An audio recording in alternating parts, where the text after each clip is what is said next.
Hello everyone, I am Tacit and welcome to the Gems of War Tower of Doom, week 31, day 7. So of course today we're going to be going over all the spoilers related to next week, a really interesting mythic, and a few other things going on, but mostly a really interesting mythic. Aside from that, we are continuing our unlucky streak from last night. We are nearly 2 hours plus in to not getting a mimic, and I assume it'll easily go into 2 hours plus unless we immediately get a mimic this stream to make up for last stream. Not going to start the timer quite yet though, since of course we going to be going over all the spoilers and everything first. I was not to clean my alpha yet.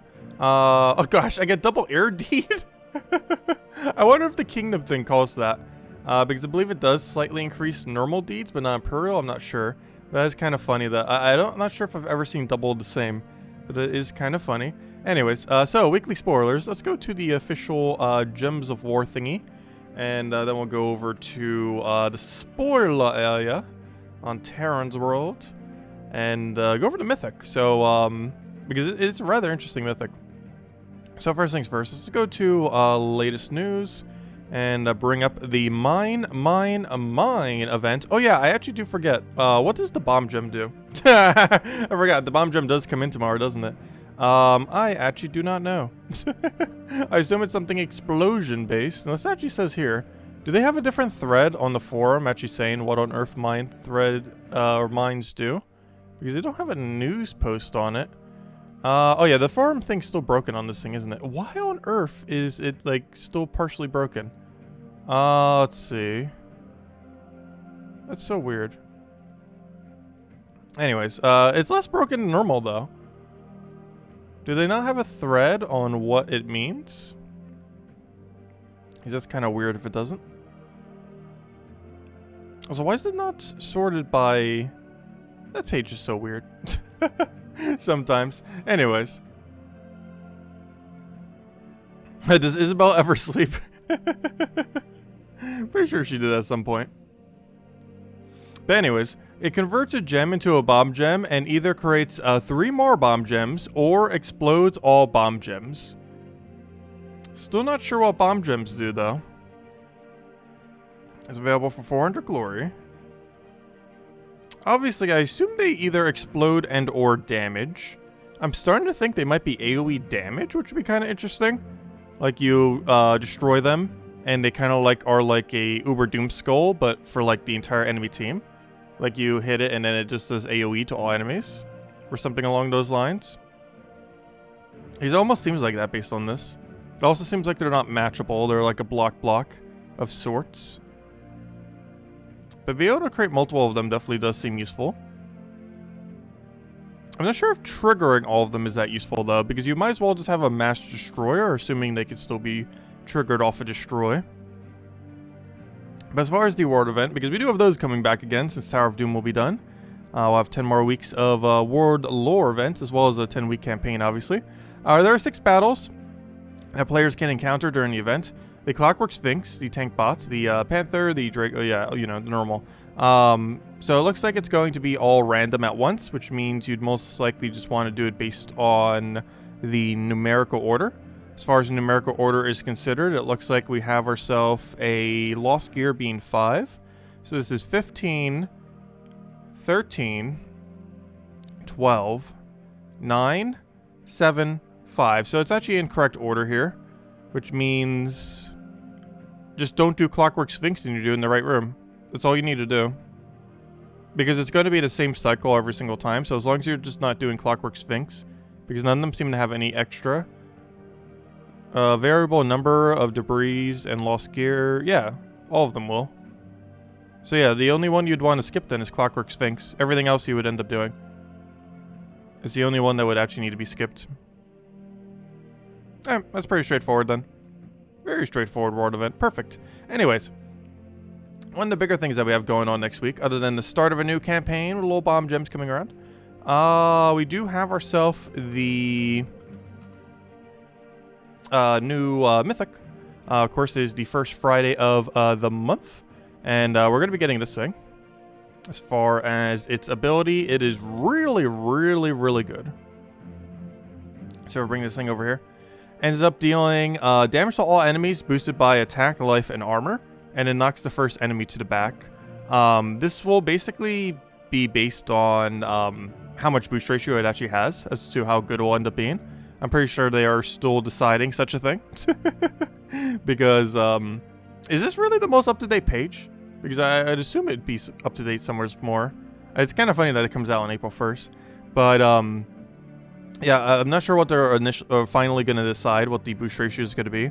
But depending on what it is, this has potential to be very, very, very, very, very ultra broken. Depending on what actual boost ratio it has.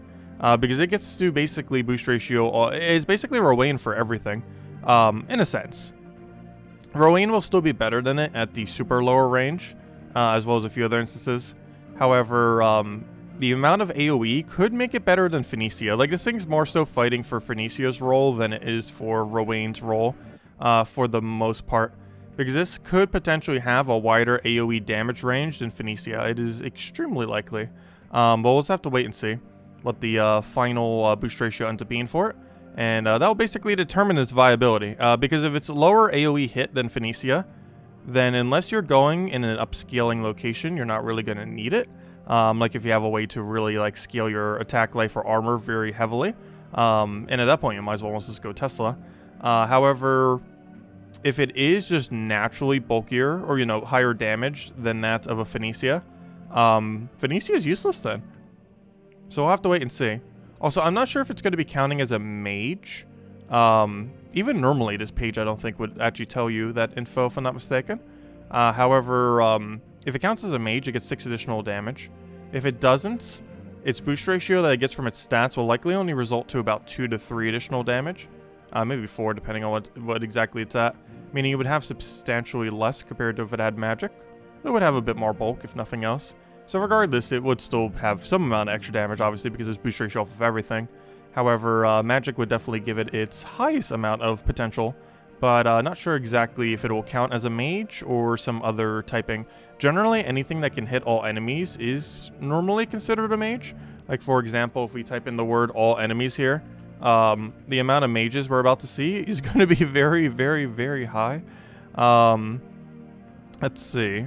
So any of them with like that little icon right there.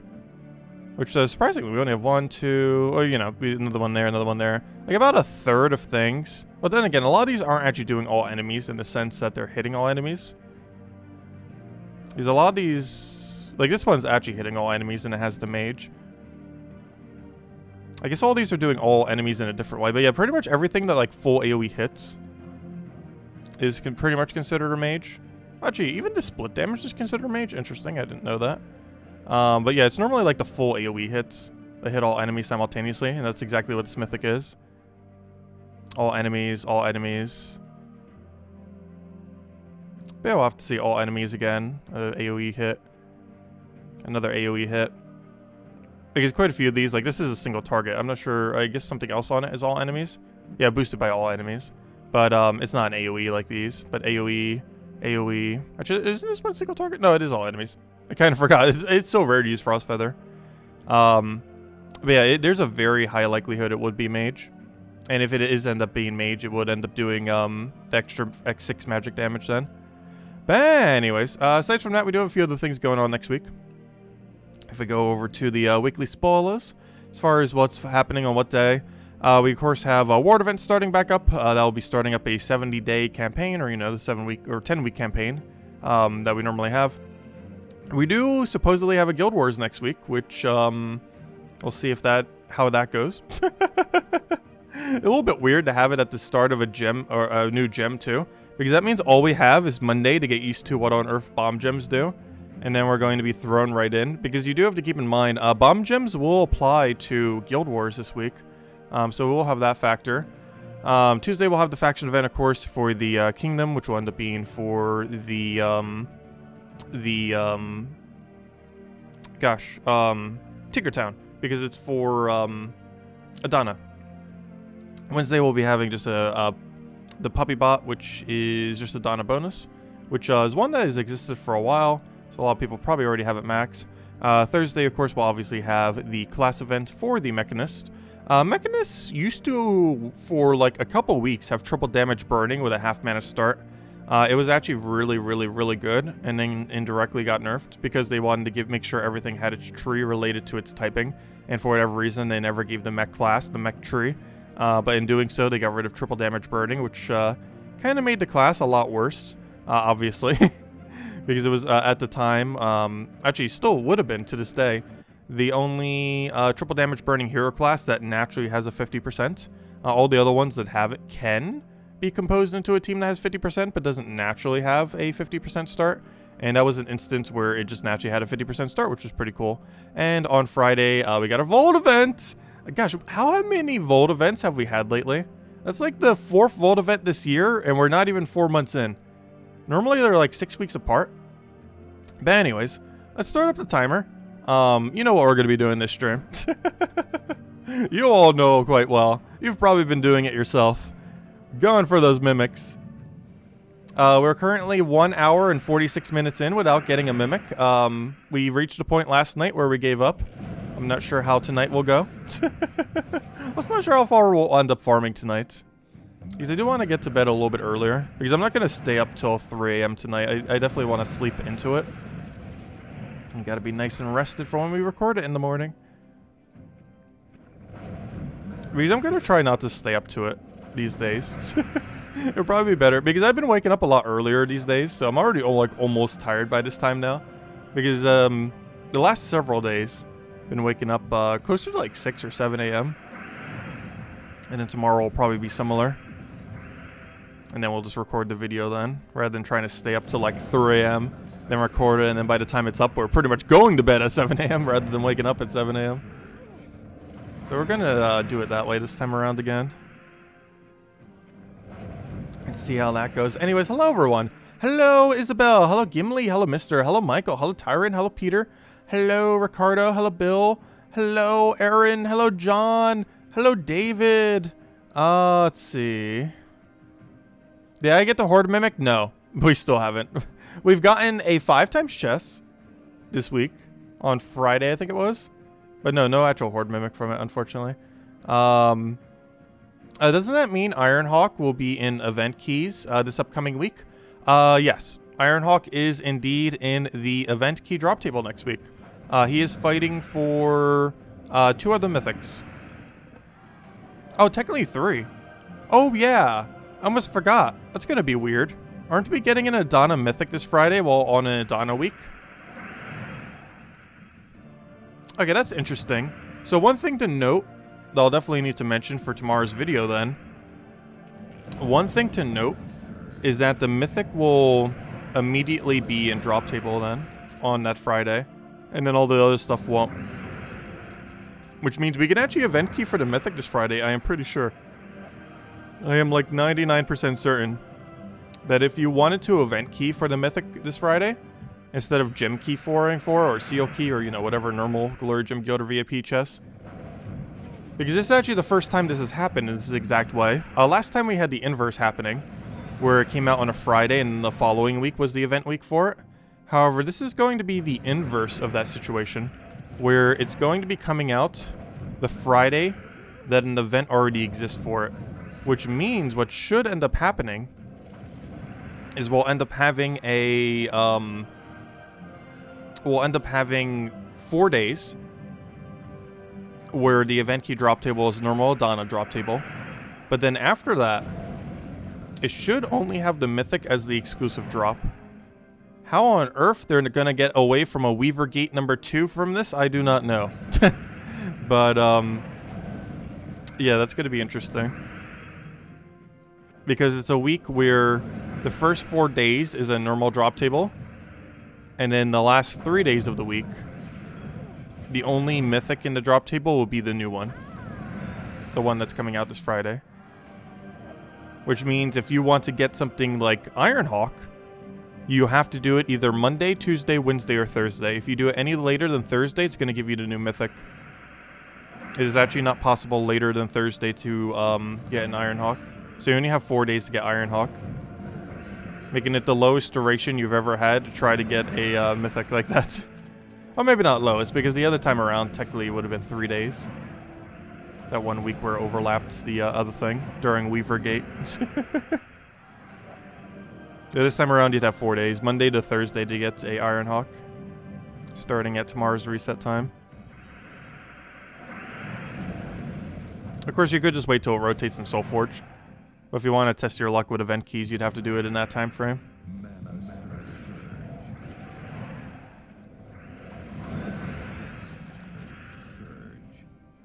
Oh, wait, is it Wild Plains? My bad. I thought it was... Wait. Is it?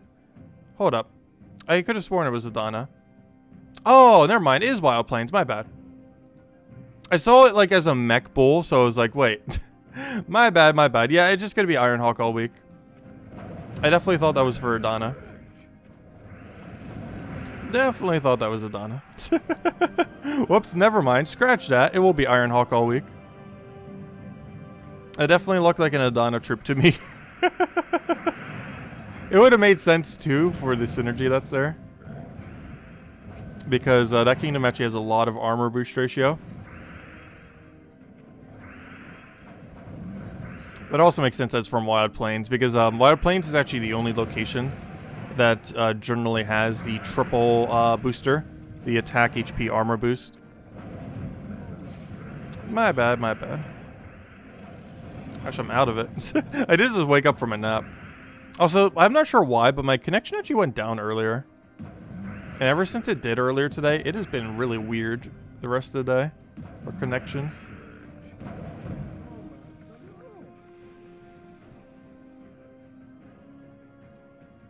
Yeah, next season's an Adana Mythic, but the one we're getting this Friday is not an Adana Mythic.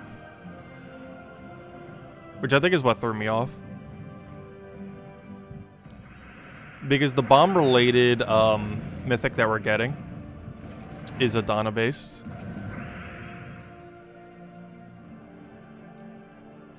But the mythic that we're getting next week is not Adana-based.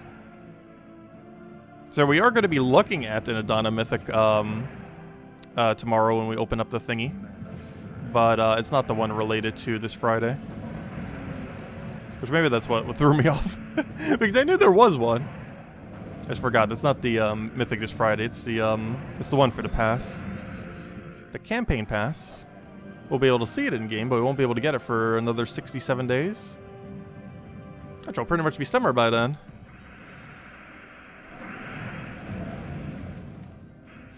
Oh, let's see. We'll take that over. Grab our red. Get our explosion. That's actually something I'm kind of surprised Gems of War hasn't done, and I'm really glad they haven't, because I probably would not spend the resources to do so. But they don't have a way to instantly buy out the battle pass, or, you know, their campaign pass. I actually prefer it that way, because it makes it fairer for people to get it on a specific time.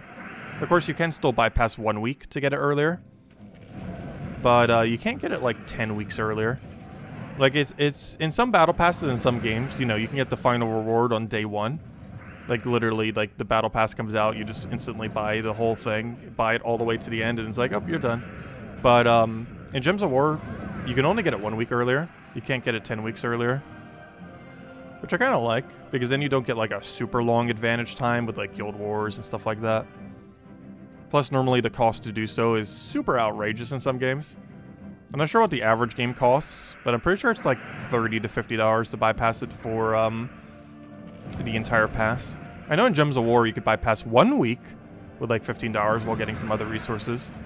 But in a lot of games you can spend like $30 to $50 to bypass the entire battle pass, however many weeks it is, to get it that many weeks early.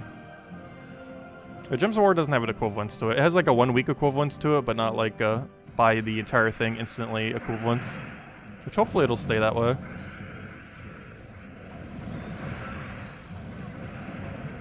Because it's not like you'll see some like ultra pay to win players have it so early, like you would in some other games. Makes it a bit fairer for Guild Wars and such. Though 1 week early can still be kind of broken sometimes. Because that's actually going to be somewhat broken for next Guild War. Because 2 Guild Wars from now will fall in the 9th week of this campaign. Which means anyone who bought the bigger pass this campaign will have the bomb mythic for that Guild Wars. Because we're going to have a Guild Wars on week 1, week 5, and week 9 of the campaign. And specifically week 9 will be the people who bought the bigger pass would have the bomb mythic, but the people who bought the normal pass would not have the bomb mythic. I'm pretty sure it's not going to be that viable for Guild Wars. However, what if it is? It could be. But what if it is?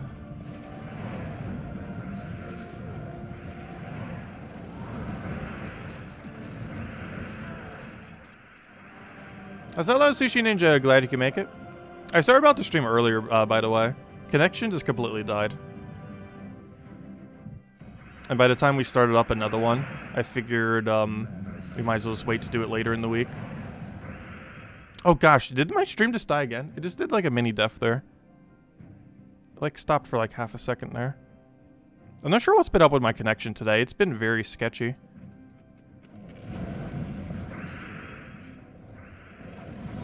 Not sure what happened. We've been doing so good on connection lately. And today it has been acting very strange. And I've reset it a couple times too. Still been acting up.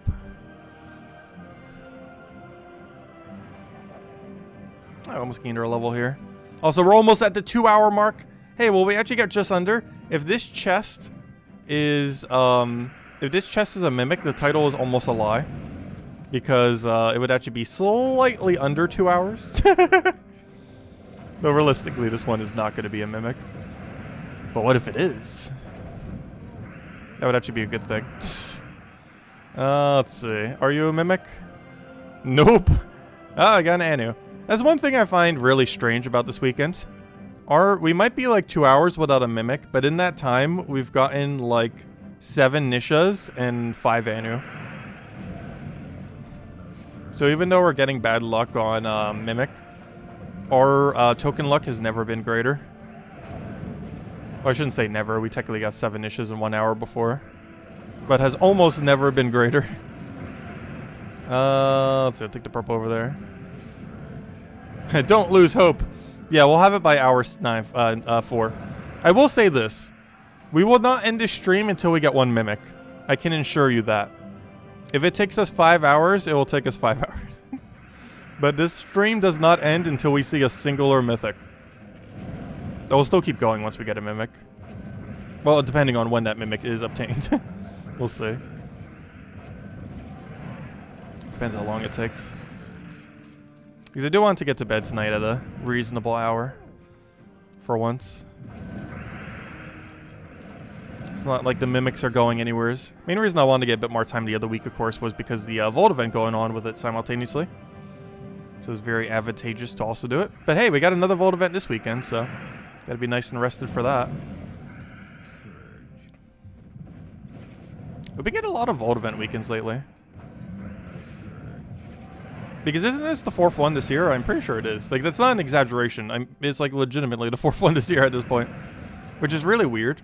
Because on a normal year, by this point, we would have had 2 of them. With a 3rd one, like, still, like, weeks off. But so far, we've had 4. Or we're about to have 4 this weekend. Counting that one. If you count the month prior, that was 6 within that time. We've been getting a lot of Vault event weekends lately. Which I don't mind. And some of them haven't been weekends. Like, the last one was a week long. Not even weekends, week long. Entire week was Vault. Yeah, if we find a Nisha or a Mimic, we'll hand out a code. How about that? If we find a Nisha or a Mimic. Because our Nisha luck has been pretty good yesterday.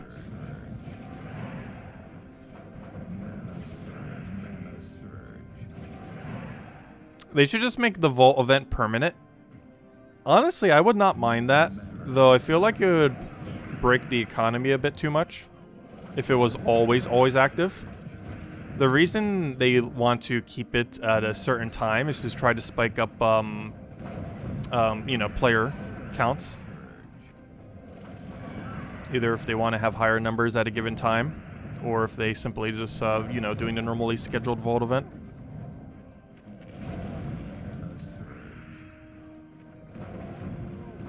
But I don't think Vault event would ever be a permanent thing. Though I wouldn't be surprised if it's more of a norm for it to be more often. But I don't think it's ever going to be more common than about once every 4 weeks. It seems like the cap to about how common they would make it. Even though sometimes we've been getting them. Like the last one was like, what, 2 weeks ago? Not even. But, you know, like on average, I feel like the quickest they'll be making it is about once every 2 weeks. I mean, 4 weeks, I mean.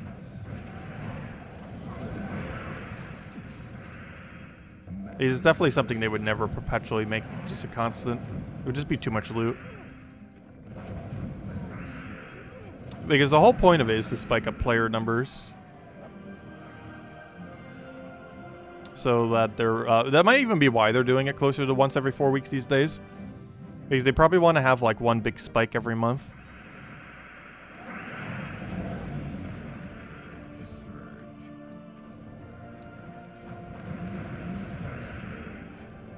Because obviously, there's generally more people during a Vault event. On average. I think it's like 10% higher. It's not like a super huge spike. It's kind of like the difference between if we have redeem codes, like this stream, or compared to not having redeem codes. It's like a 10% difference. That seems to be about what it does for a Vault event for them. Like about 10% more people play. Compared to when there's not extra loot associated with it. How do you contact you in regards to gold elite level on Patreon? Discord would be the easiest way, I would say. But I almost keep forgetting I even have that Patreon there. But yeah, the Discord would be the easiest way.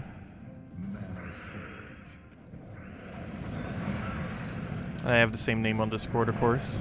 I assume I'm the only one under that name.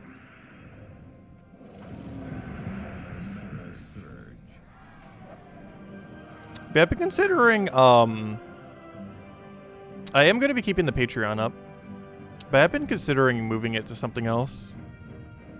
Because Patreon has started taking a slightly bigger cut. Not like much.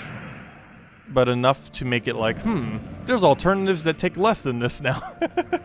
Because before they were taking so little and they were such a big name, that it's like, yeah, that's fine. And then ever since they got like slightly greedier, it's like,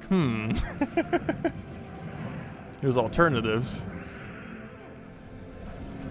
It's not that big a deal. I think they just raised it by like a few percent.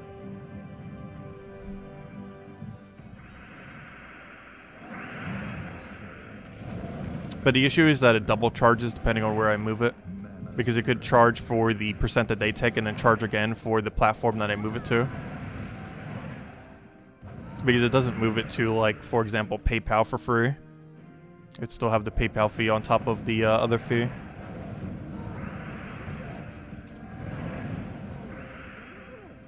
Yeah, I don't plan to change platforms with it quite yet. I just haven't really been keeping up with it as much.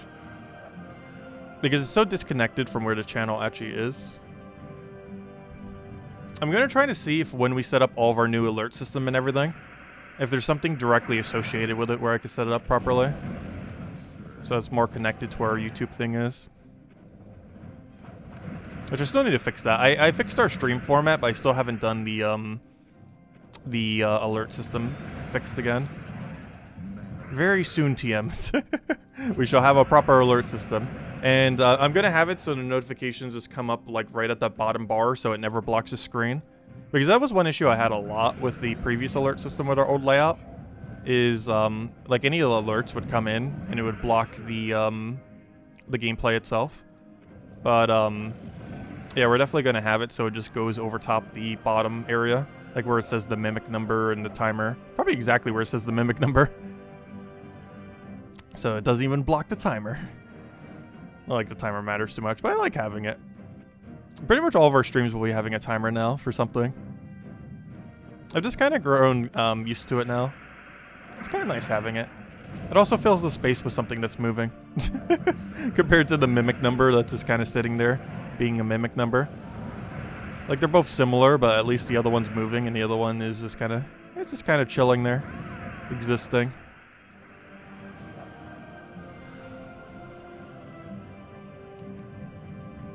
If anyone has any questions or anything you want me to go over, do let me know.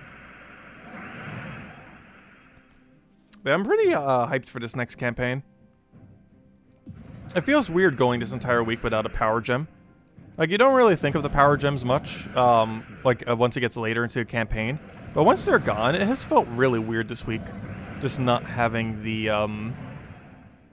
wish gem around. Because I got so used to all the battles with wish gem, and then it was gone, and it's like, oh, wow. Because wish gem was pretty high impact. One of the more high impact gems we've ever had for a power gem in a given season. And then it was gone. It was like, oh, well, we don't have this like core mechanic that existed for 10 weeks now. I do like those rotational mechanics. It's a little bit bad when they're super annoying, like Lincoln Torpedo, which felt like it lasted for 10 years instead of 10 weeks. But you know, it's nice. I liked wish gems. I know some people absolutely hated it. It was a small minority, but luckily they're gone now if you hated it. What is my pure faction team for Werewoods? Oh gosh, pure Werewoods is that what? Oh, is that next week's campaign? No, it wouldn't be, because next week would be for Tinker Hall. But good luck if you're doing that potionless. I'll let you know the team in a moment. Yeah, that's not next week's thing. You're just trying to do it without potions. I do not advise doing such a thing. I do not advise doing Werewoods without potions. It is one of the hardest to do in the entire game. I highly advise not doing that place without potions. But if you insist, I'll let you know the team in a second. I believe it's a bit of a weird structure because you have to deal with the RNG converts. Because you have to put something in first slot but not cast it. I do recall that. I just forget the names of all of them. I'll tell you in a second. Is it called the Werewoods or Werewoods? It is called just Werewoods. Okay, so as far as Werewoods, you put this in first slot but never cast it. That might seem counterproductive, but you're mostly using him for his tank ability. You should only cast him if absolutely necessary. But you put Werebeer in first slot. You follow it by a double Werecat, and then your final option is a Beastmaster. So you go one Werebeer but never cast, double Werecat to win, and then a Beastmaster all the way in last slot. And that's all you need. The reason you don't want to cast your Werebeer is there's a 20% chance he transforms into Torburn. When he transforms into Torburn, there's no guarantee he will transform back into a Werebeer. It'll be very random. So basically what you want to do is use the 20% reduction on Werebeer to survive and keep him in first slot until you reach final battle. And you basically never ever want to cast him unless you absolutely have to, because you need him to still be a Werebeer going into the final battle. And the easiest way to do that is just don't cast him, but still have him tank in first slot. So you basically hold Werebeer and don't use it until the very, very last battle, ideally. And the rest of your team doesn't really matter too much what it is by the final fight. Though you do want to make sure you have at least one Beastmaster and one Werecat in your team by the final fight. You'll have to keep transforming with the other things to get to that point. But I would have a starting team of Werebeer, double Werecat, and one Beastmaster. You could theoretically even triple up on the other thing, but going with one Beastmaster is fine. It's just a lot of things will be converting into Beastmaster at some point during the battle. But yeah, 1, 2, 1 is what you want to do. One Werebeer and never cast it. 2 Werecats and you cast them like crazy. And one Beastmaster that you can or cannot cast depending on if you want to or not. Generally you do cast it because it's not too big a deal if it transforms. Plus this thing's going to be transforming into him anyways at some point. But yeah, that's pretty much the game plan. Just make sure never to cast the first slot Werebeer. And as long as you have first slot Werebeer, a Werecat, and a Beastmaster going into the final battle, you'll be fine. Even just a Werebeer into a Beastmaster is probably enough to win. Though it is a lot harder without potions. It's an extremely luck-based faction. It might even be considered the most luck-based faction. It's very annoying. And I do not advise doing it with potions. It is possible to do it potionless. You just need a lot of luck. Like a lot of luck. But good luck. You're gonna need it for that one. It is possible to do potionless. I just do not advise doing such a thing. But it can be done if you really want to. If nothing else, if you ever do it potionless, you could say you did. Because that's quite an achievement to get that place done potionless.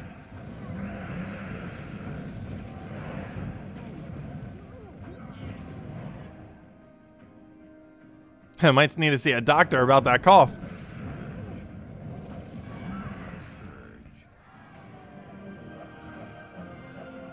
Let's see.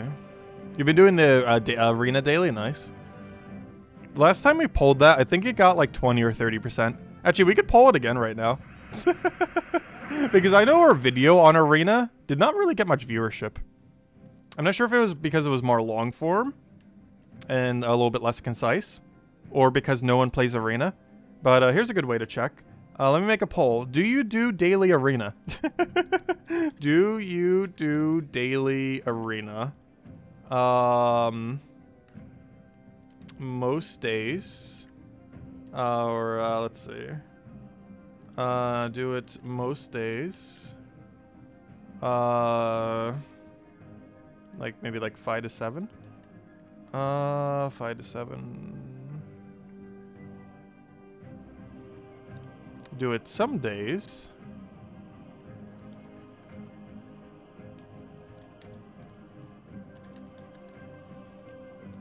Let's see. Do it some days. This one would be like, what? Like 2 to 4? Let's see. Occasionally.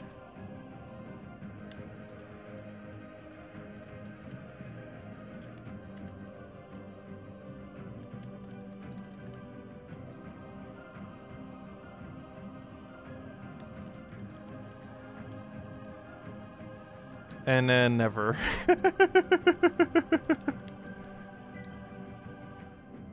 Do I even need a parentheses for how many that number is? I will. There we go. Do you do daily arena? There's the poll.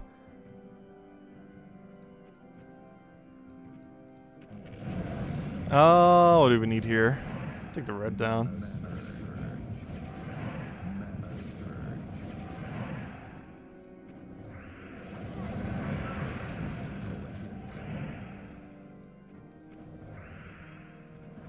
Never's already at 64%. I had a feeling it would go high. I know last time we pulled it, it was almost 80 or something. I can't remember the exact number. I know it was some kind of absurd number. Though I didn't give as many options when I did. I think I had, like, do you play it, like... I think we only had 2 options, so it might have been slightly inflated. I was already at, holding a pretty steady 60-ish%.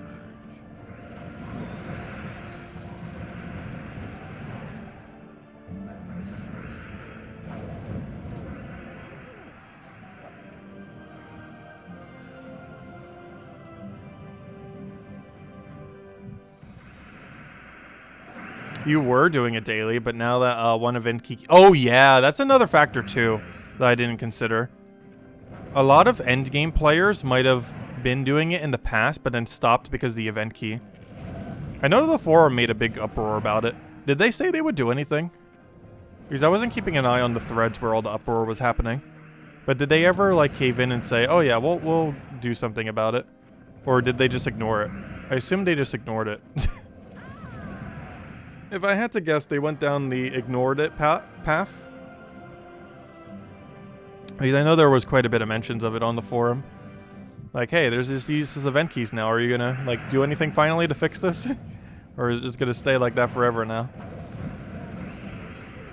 Because yeah, that drastically reduces the value of the task or the the arena things that you end up seeing if you happen to be in that point in the game. Which anyone like ultra late in the game is at that point.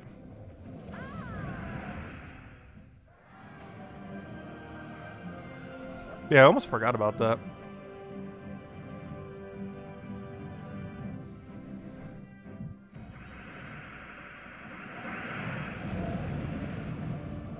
You wrote me on Discord? Thank you. Yeah, I'll go check the message after the stream. Which realistically will probably be in about an hour or so from now. Because we're not going to go like ultra long tonight. Though I am going till we get 1 mimic for sure. This stream does not end mimicless.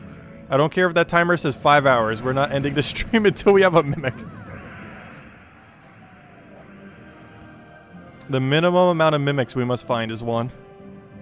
Don't care how long that timer needs to go. We will find one. Yeah, that timer right now is time since we've last found a mimic. I don't have text next to it saying such a thing. But that timer is indicating the amount of time since we've gotten a mimic.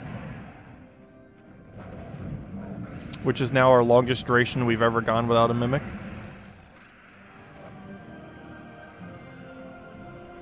And it's still going.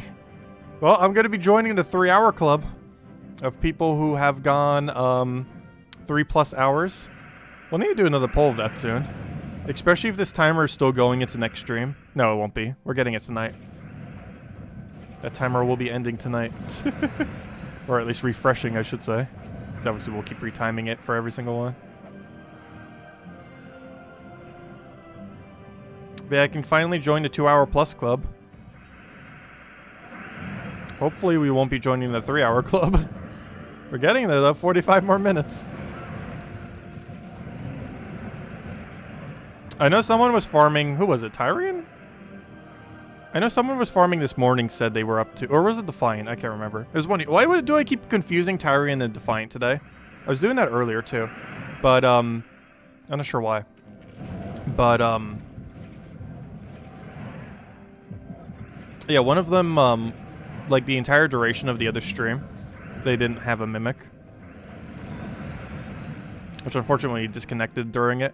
However, that's like 3 hours of time that they went without a mimic earlier today.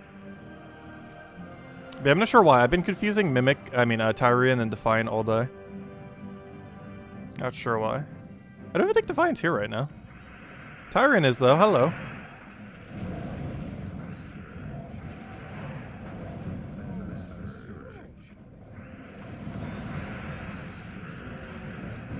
So hello, Poing. Welcome, welcome. You've got a question. Sometimes the first unit does some kind of poke damage, not with skulls. Can you please explain how that happens? I am not sure the exact circumstance. Oh, you were playing Arceus? Okay, so is Defiant then. I'm not sure exactly which instance you're referring to. There is a glitch where if you destroy skulls on the board that do lethal damage to the enemy, sometimes it'll show the unit poking it as if it's doing a skull. Like, you know, the animation as if it did a skull. Despite the fact that all it's doing is the destroyed damage that killed it. Because there is a visual glitch related to that. Where it, like, moves your hero as if it's doing a skull poke, but in reality it's just doing the damage that was from the destroyed gems. And is not actually doing a skull poke damage. I'm trying to think of what other instance you could be referring to, but I believe you're referring to the glitch that exists. That has been around for a while. It doesn't happen too often, so I wouldn't be surprised if it starts happening again with those bomb gem things. Depending on what they do. Or some kind of interaction with them occurring. You normally see it if you're running like a heavy Doomskull team or Uber Doomskull team. That's also running Destroy. It's a lot more common in those circumstances to see the glitch occur. So if you're running a Doomskull or Uber Doomskull team, that could be why you're seeing it a bit more often, or maybe you were up against one in PvP. Because those are the more common instances for it to occur. Is when you destroy a board when there's a bunch of Doomskull or Uber Doomskulls on the board. And even if a skull is not connected, it still does the animation for it sometimes. Despite it not actually doing the damage of the skull. Because it's just doing the damage from the destroy. Yeah, it could be a weapon that does damage to first slot as well. There are some weapons that don't do any damage, but then do damage to first slot. Like, I think there's some mana accumulating weapons and a few other weird ones. But I think he's referring to the unit actually moving. Because he said specifically the first unit, which would kind of imply that the instance he's referring to is probably the Skull Destroy glitch. Because that would be an instance where the first unit moves, but did not actually attack. And that just generally happens if we're using like a Thrall, a Leprechaun, or something when you have a lot of really high skull damage on the board. Because it requires you to both kill the first enemy and still be on your turn. Without actually taking a skull, but destroying skulls. So for example, let's say we destroy 30 damage worth of skulls, but don't actually match any skulls, and that kills out first slot. And we also maintain our turn from an extra turn off of not skulls. Sometimes at a later point, delayed from when that actually occurs. Also, that has to be lethal damage on the enemy. So there's like so many like layers that have to all align, because you have to destroy enough skulls with destroy without matching a skull while landing extra turn while securing the kill on the enemy. And if you do all those factors, there's an occasional delayed glitch where your hero, after the next attacking action, will do a movement as if it did a skull, even though it doesn't actually do a skull. It was already dead, like the unit that was there. It's a weird visual glitch. Like, no damage is being calculated incorrectly, but it makes it look like your first slot's doing a skull damage, even though it's not. Like, it like moves your hero as if it's doing the skull, like the little animation that when you take a skull, even though it's not actually doing one. I'm pretty sure that's what Poing is referring to. It's hard to explain without an exact example, and it's a very rare for it to occur, but I'm pretty sure that's what you're referring to. Because it sounds like what you're referring to. It's just a visual glitch, though. Let's see. Also, hello, Ian. Just to let you know, since you started streaming, you have had 2 mimics, and oh gosh! That sounds about right. You had 2 mimics, and 1 mythic mimic battle? No mythic, though? Aw. That's pretty lucky, though. We did get a 5x mimic, earlier this week, at least, if nothing else. We got it on Friday. We only got 1 single mimic on Friday, but it was a 5x, which was nice. Oh, sorry, Isabel, what were you saying? You're still suffering no mimic chest since this morning? Really? Ouch. Wait, have you been farming all day? Do you ever sleep? Even in that time, I end up taking a little bit of a nap. And I still feel tired. Let's see. But yeah, that's a long period of time to go with no mimic.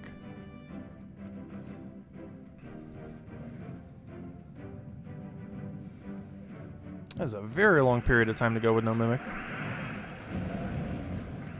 Oh, I need that purple. Also, I'm not sure why, but as of the last few days, my mouse has been doing that weird double click thing. I'm not sure why. And it can't even be driver related, because I made sure to not only update the drivers, but also even switch the drivers of the mouse. Because I was thinking, because it happened to one of our old mouses too. So I was thinking, oh, maybe it's something with our computer. But then I updated every possible thing that could be related to it, as well as changing the things related to it. And it is still doing that weird double click thing. I might need to troubleshoot it further, because I think it might be an issue more so with the computer than the mices themselves. Because it just started happening recently. Again. Like right there. Like that was me clicking once and it double clicked. It's very strange.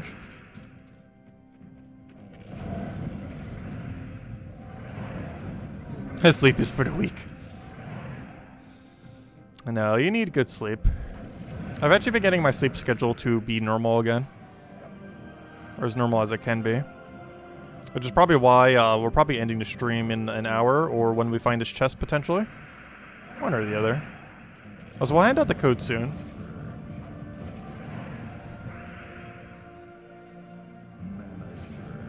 Because I do want to get my sleep schedule back to normal. And we've been doing pretty good at doing that so far. Because tomorrow morning I'll wake up at like 6, 7, 8-ish a.m. Do the normal morning routine. Then we'll get the video recorded and all that. And go from there.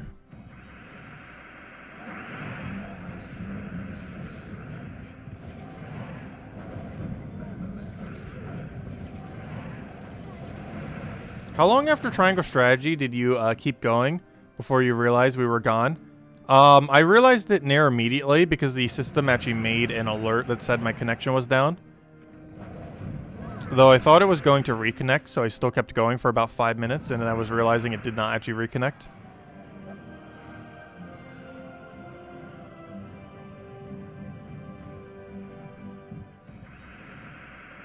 But no, I noticed it within like 10 seconds of it going down.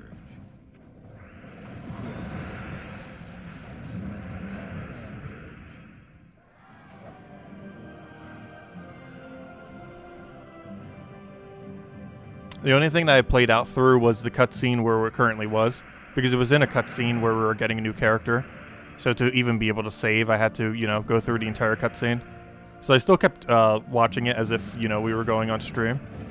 And then after, it's like, yep, the connection's definitely down. You guys didn't miss much. It just gave the backstory to the barkeep. That one female barkeeper that now joins us. We were in the cutscene that was starting it, but I just gave her like the little bit of backstory to why she was joining us, of which I completely forget. It wasn't relevant. She just wanted adventure or something. She still runs the bar too, which is kind of funny, but she's also joining us now. She also has a horse mount, which is kind of weird. I was not expecting her to be on a horse. It also looks like she might have a passive that makes her weaker, which is weird.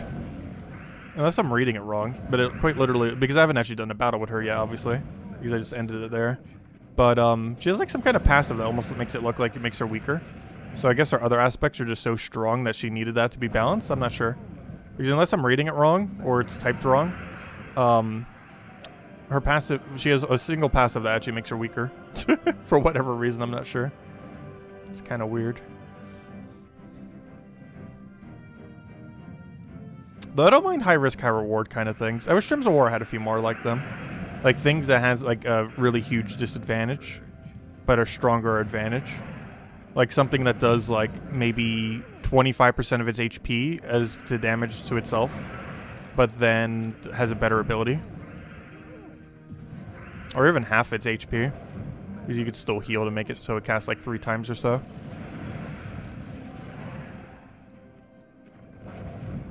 Gems of War has a few things where something can die and then do a bigger effect.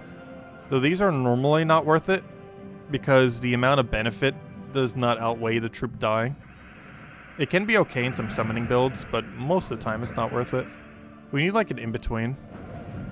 There's also some interesting things where you can put negative status effects on your own team for benefit, which I wish Gems of War would do more often, because poison or bleed on your ally team would be very strong. We have something like Leshy that can tank on your entire team, which is really good for countering charm or attack boost ratio teams, but we don't have too many other things.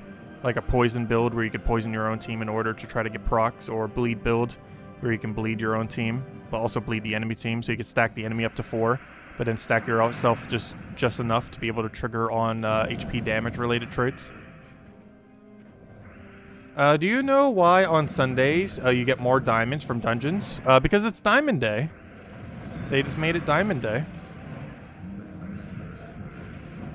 Or at least that's what they called it before it was actually released. I'm not sure if it still has that term. But it's Diamond Day. But yeah, the main reason for this is there are 6 colors. And obviously, with 6 colors and a 7-day week, you need something for the 7th day.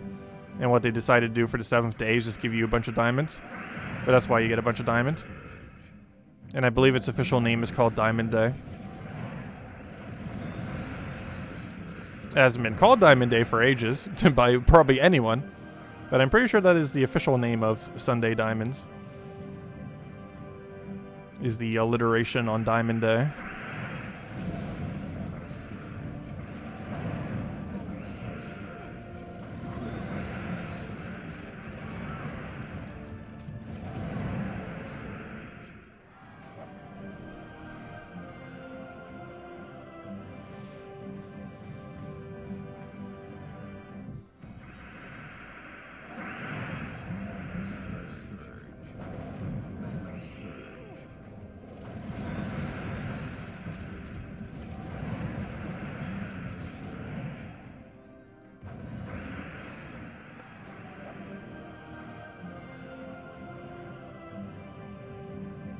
Hello, Dronian. Welcome, welcome.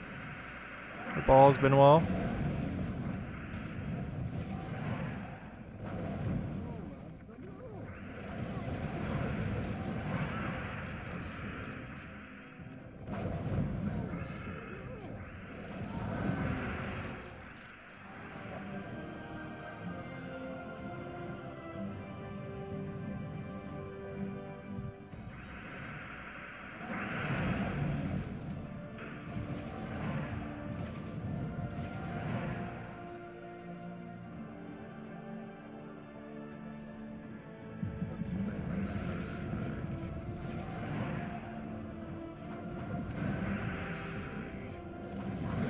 You got an epic vault key from a vault key in the past week.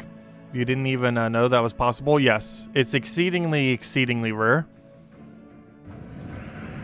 But it is possible to get an epic Volkey and a Volkey. Basically upgrading your key while still getting the other loot from the Volkey. As well as still getting the Cedric drop, because it's not actually the Cedric that drops the epic Volkey, it's the normal gnome. Because there's a small chance that the gnomes in a vault will drop a Volkey. And that Volkey still has a 10% chance of being an epic Volkey when it drops the Volkey. So it's very rare to even see a Volkey from a Volkey, let alone an epic one. But, yeah, it does happen. It's very rare, but it does happen. Because not only do you need a Volkey to drop, which has a way lower chance of happening inside of a Volkey, but then there's only a 10% chance that that specific key that would have been a Volkey roll is a epic Volkey. Because I don't even think I've seen 10 total Volkeys and Volkeys, let alone an epic one yet. But it is possible. Because it still rolls just like any other Volkey. It's just its chance is way lower compared to a normal Volkey. Because obviously they had to make the rate lower, otherwise you'd basically be able to have like infinite keys during a Vault weekend. Also, I don't believe it gets any inflated rate during Vault weekends these days. I don't think. Or if it does, it's so minuscule that it's like negligible. Gosh, I cannot say that word. Negligible? Negligible. You know exactly what word I'm trying to say. I do not know how to pronounce it. Negligible. Negligible? How am I pronouncing this incorrectly? I think you guys know what I'm trying to say. Negligible. Negligible? Am I just... How do you even spell negligible? Hold up. Google. How do you...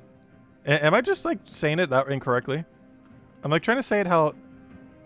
Yeah, negligible. How do you say that? How do you say that? Google! Pronounce this for me. Pronounce this word. Negligible. Yeah, that. Negligible. Negligible. Why can I not say this word? Negligible. Negligible. Negligible? There we go. I got closer. Wow, I got like so tongue-tied on that word. There we go. That one. I knew what the word was. I was just incapable of saying such a thing. Negligible. Oh, gosh, I just cannot get it. Negligible. Negligible? Yeah, negligible. There we go. We got it. Good job, Google. Also, thank you, Ian. Progress. Slightly better at pronouncing. That's a pretty low bar, though. For me. That's a very low bar. Us improving at pronouncing.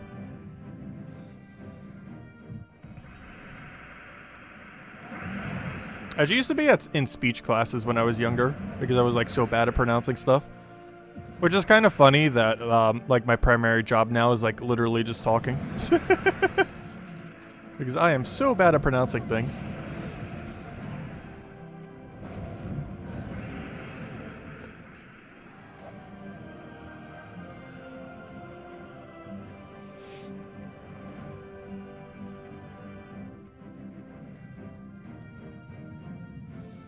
Oh, so just to confirm, will Horde Mimic be on the event key drop table during Dragon's Claw week? No. It's similar to that of Zugoff and Xenos. Well, actually, Xenos isn't associated to a kingdom. But it's similar to like Enraged Kandera and Zugoff and stuff like that. It will not be in the event key drop table. The only way you can ever get it is from Explore 12. Or not from Explore 12, but, you know, from a Mimic 5x chest, I should say. Because you can actually get it on Explore 1. I would not advise trying to get it on Explore 1. But it is possible to get it on Explore 1. But it's only available through Explore. You cannot get it through chests ever. It's similar to any Soulforge only mythic. Of which there are 4? Because there's Zugoff, Xenos. Well, technically more. Because if you count the other ones, there's the Hatter and Scroll related troops. There's Enraged Kandera, Zugoff, Xenos, and the 5th one is Darksmith the Evandra, or whatever his name is. I think that's his name. Darksmith Evandra. I keep forgetting because he's so useless. But I think Darksmith Evandra is his name. Or Darksmith something. I always keep forgetting his actual name. Like, I know he's Darksmith, but I keep forgetting the other part. Oh yeah, the tower as well, yeah. So there's 6 of them. Yeah, I almost forgot about the tower. I don't even... Yeah, Drenza. Drenza's name. Darksmith Drenza. I'm not sure why I said Evandra. Evandra is the Doomskull mythic.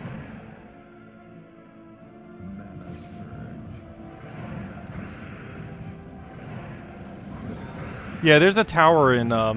it's Leona's Tower. It counts as a mythic, Leona's Tower. It's the only player-owns tower currently within the game. I hope they add more. I would love to see more towers added to the game. It's an interesting subsection of troop that they can make a bit more broken, because if you use even a single invasion troop on your team, it'll be absolutely obliterated. So they're allowed to make towers pretty much as broken as they want, because they're going to be very weak. Because a single tower slayer will just decimate them in one shot. It's one of the reasons why Zugof's kind of balanced. Because, like, Zugof's strong, but you use one raid slayer and he dies in one hit in PvP-like situations. So it balances itself out. And the same thing would happen with towers. Like, they can make a tower as strong as they really want, and it will still be one-shottable. As long as you just don't give it barrier while making it that strong.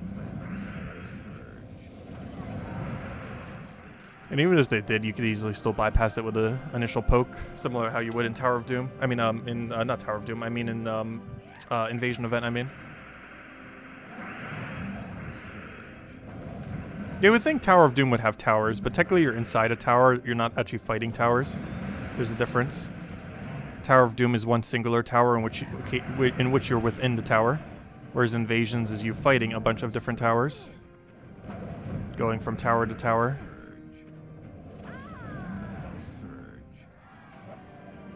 Which is kind of funny because Tower of Doom is actually like the more intimidating game mode. Yet, if you think about what you're actually doing, theoretically, Invasions from a lore perspective would actually be harder to do.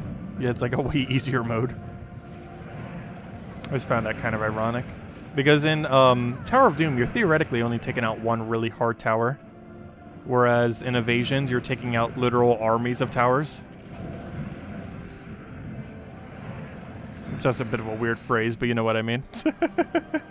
I'm not sure what to use. What would you use for a group of towers?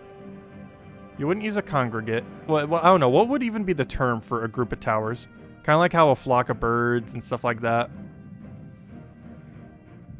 Like, is there a proper term for a flock of towers? Or, you know, the equivalence of that for towers?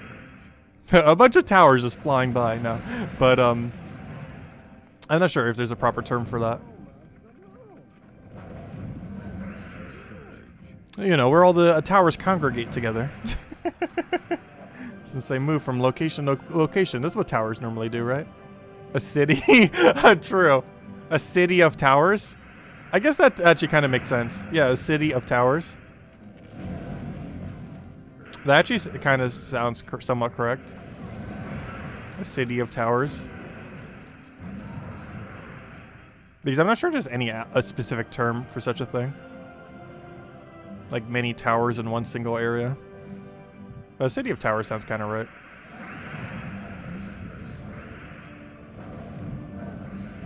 Or fortress of towers.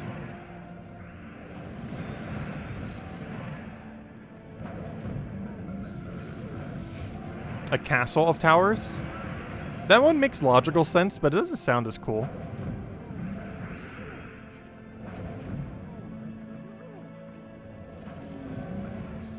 Though that one does make the most logical sense.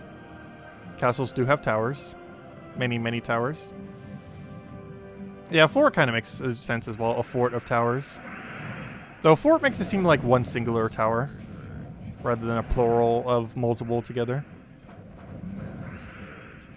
A group of giraffes are actually called a tower. That's pretty funny. That makes sense though, because they're very tall. They are very tall creatures. Also, have we not found a mimic chest yet?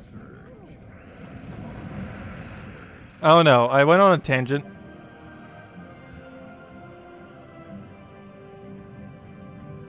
Oh, hello, Chris. Welcome.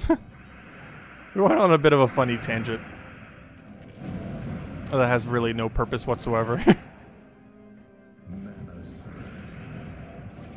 Because I was comparing one singular tower to a group of towers. But normally the grouping term is only done for things that can move from location to location.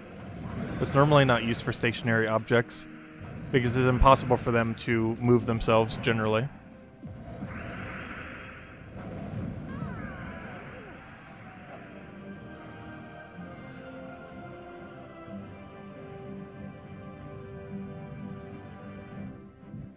The game is punishing us for quitting yesterday? Then what was it doing last night then when we were still going? Punishing us for playing? Because we still didn't get it last night. But this is the longest we've gone without a Mimic. We're going to join the 3-hour club soon. Hey, Anisha! Hey, redeem code time! I did say at the first Nisha or the first Mimic, and I should have known with our luck lately that it was going to be Nisha. Yeah, there we go, we got our Nisha. Let me go hand out the code. I said either Mimic or Nisha, and that is a Nisha. That is indeed a Nisha. Okay, let me go get you guys a nice juicy code. One moment.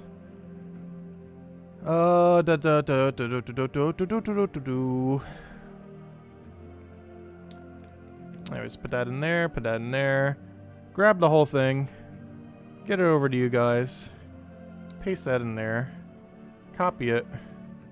And there you guys go. There is the redeem code. Use it on gemsawar.com underneath the game code section. Your invite code can be found underneath your settings menu. Whatever your game says right over there is what you put in for your invite code. Redeem code is right over there in chat. Copy paste the random numbers in there starting with RO.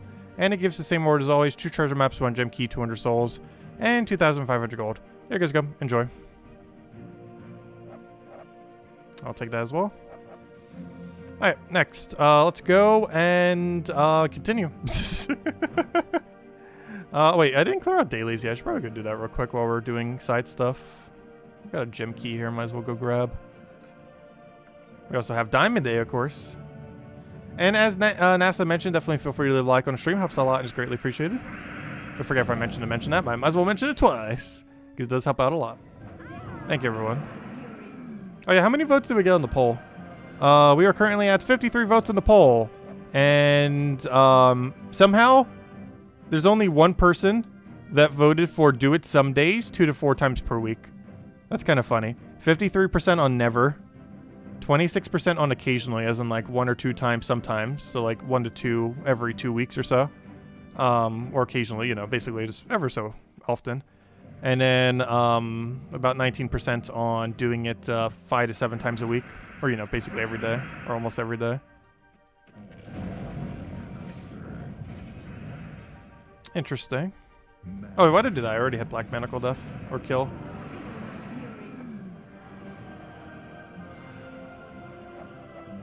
You just got a green verse? Your lowest? Nice. That's verse 1, if I'm not mistaken? Or 3? I always keep confusing the two. One of them's blue and one of them's green, but I always mix them. I know that 2 is red and 4 is yellow. I always forget the other 2 colors. Oh no, a narwhal. Oh no. Whatever shall we do? The dreaded narwhal. Okay, let me go over to games. Oh yeah, I forgot. We had an arena this weekend. Did any of you remember that arena weekend was this weekend? I kind of forgot. I covered a video on Friday. And then I forgot it existed. Beyond Friday. Maybe that's why it's punishing us. We didn't do arena yesterday or today. And the game is confused that we didn't do arena. So now it won't give us a mimic. Because it's all confused. Why aren't you playing the weekend events?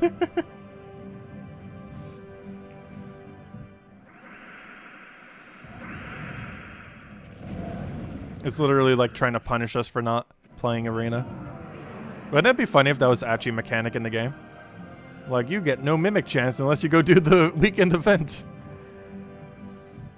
That's not a thing. Though it would be funny if it was a thing. We will hold the mimics hostage until you go do the weekend event.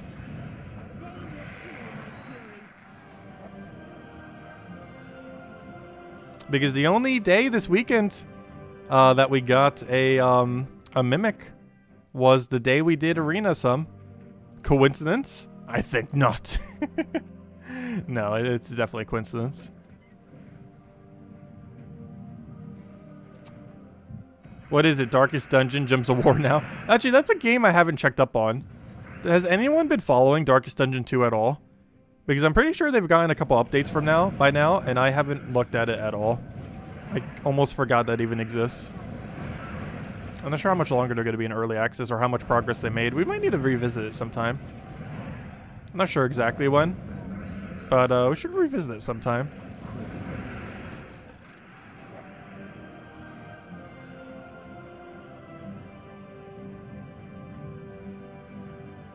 Not a thing, you're not playing arena. I know it's not a thing, obviously. I was joking. Oh, so hello, Defiant. Welcome. There he is.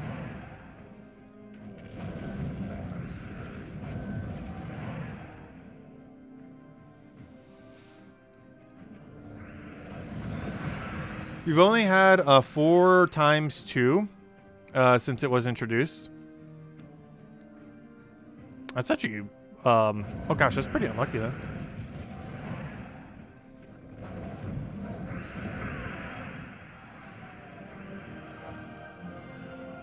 Oh wait, no, 50 level 12s? Never mind, that's about average then. Because it takes about 10 to find one. So that means you're only 1 short. Because after 50, you should have about 5, but you got 4. So that's actually not too bad. Like, you're slightly below, like, you're slightly unlucky. But never mind, that's not, like, super, super unlucky. Because realistically, you should get one about every 10 Explore 12s. Or technically not even. Yeah, you would get one about 10 every Explore 12 full completions. Or, you know, you have to actually roll the chest. Because not every Explore 12 run runs a chest. Because with how I'm doing it right now, we're getting like, what, 70-something, almost 80 shards per run. But obviously that's not 100, so we're not getting in every single time we run through an Explore. But assuming that is counting like full cycles, yeah, about every 10 full cycles will give you one.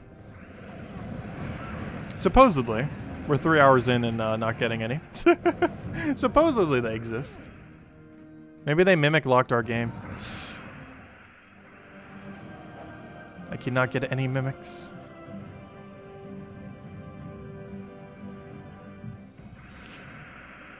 They were going to be joining the 3-hour plus club.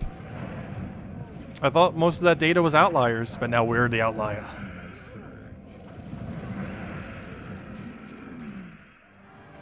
Though at least this is the only time this has happened this unlucky. Like, this is an hour above the unluckiest we've been.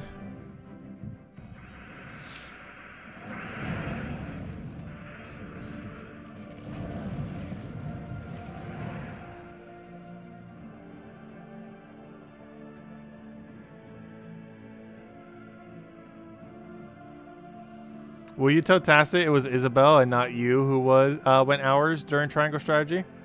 Wait, was it not? Oh, I must have completely lost track of chat then. I know Isabel's been farming since then, but I could have sworn during the earlier stream that it was one of you two. Apparently not. Because I know Isabel was farming the whole time.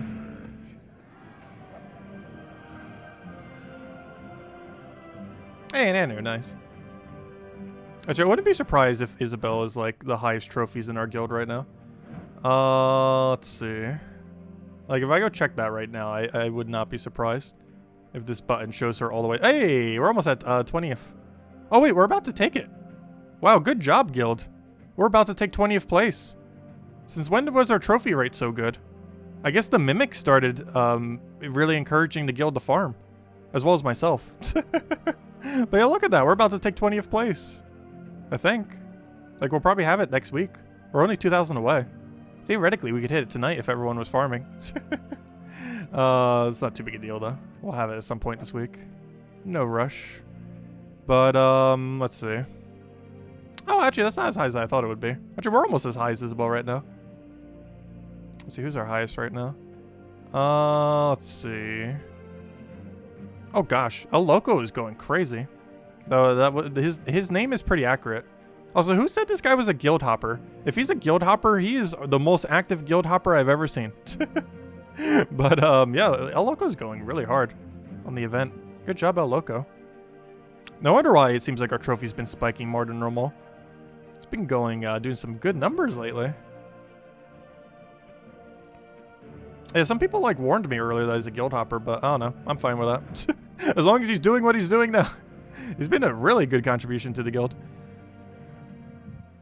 If anything, I'm concerned he's going to leave because everyone else in the guild's not doing more than him. Maybe that's why he keeps copying guilds. He's trying to find a guild that does more than him. But he does so much that like almost no guild exists that does more than him. Let's see. I'll throw that down. Yeah, he's been a great addition to the guild.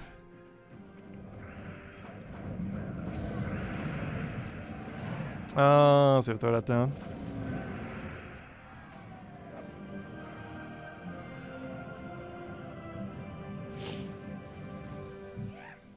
Let's see. I'll throw down Explosion.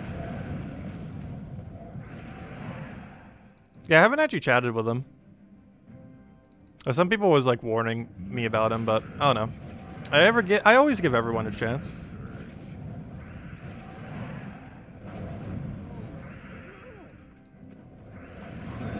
Yeah, he's been absolutely killing it with trophies. I believe he did the most during the week-long Vault event as well. I can't remember exactly how many trophies, but I believe it was like slightly under 20,000 during that Vault week. Obviously, he did about half that much this week, which makes sense. Obviously, during a Vault week, you farm more than a normal week.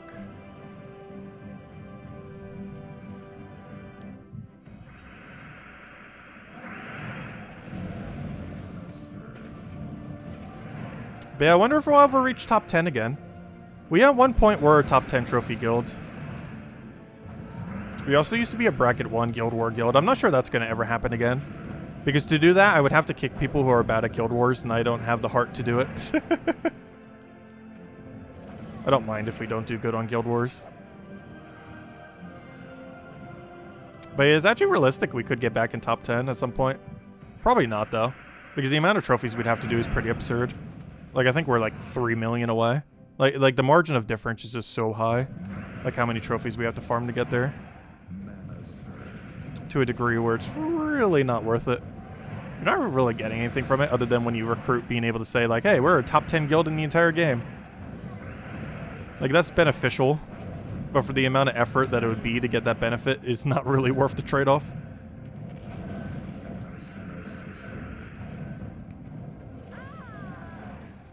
We'd have to increase trophy production by like 50% over the course of a year to do that.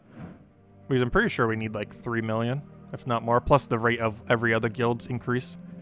So not only would they have to start going up slower, but we'd have to reach 11.1 million. Which actually that's not as big of a distance as I thought. It's only a 2.5 million distance. That actually is doable. We could legitimately get a top 10 guild slot again. Even they are one person short right now, too. Trying to recruit.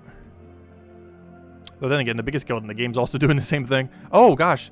Look at these two fighting. Sons of Anarchy and Marshall. Interesting. They're still in a fight for first place. Hey, there's Rockstar. Let's see. Interim and Anonymous, they fell similar to our guild. Like, we were, like, #1 bracket Guild War. They were highest trophy in the entire game at one point. Anonymous was also.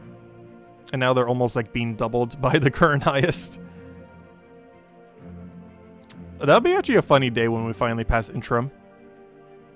Because Interim at one point was the biggest guild in the game.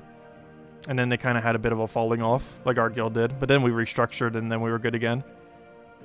Not as good as we once were. But we built a nice knit community. So we're nicer in that way. We're lower on Guild War bracket, but I don't really care about Guild War bracket as much. We were for a while lower on trophies, but with everyone farming for mimics and everything, we kind of made a rebound. Which has been nice.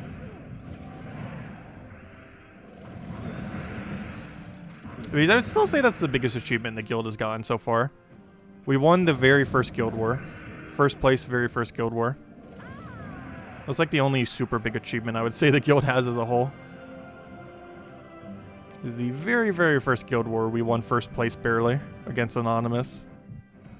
Which at the time they were a really, really big guild. They still are. It's not as big as they were back in the day.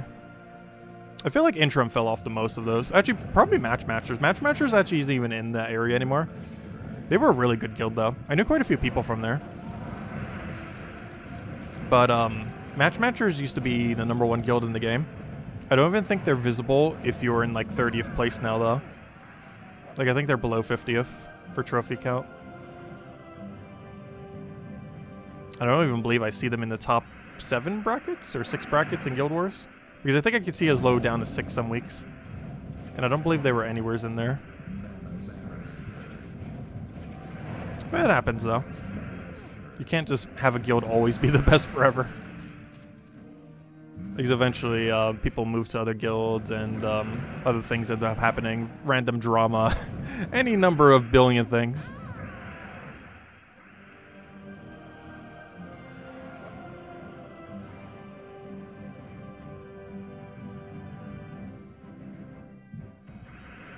Hello, Mr. Extreme. Welcome.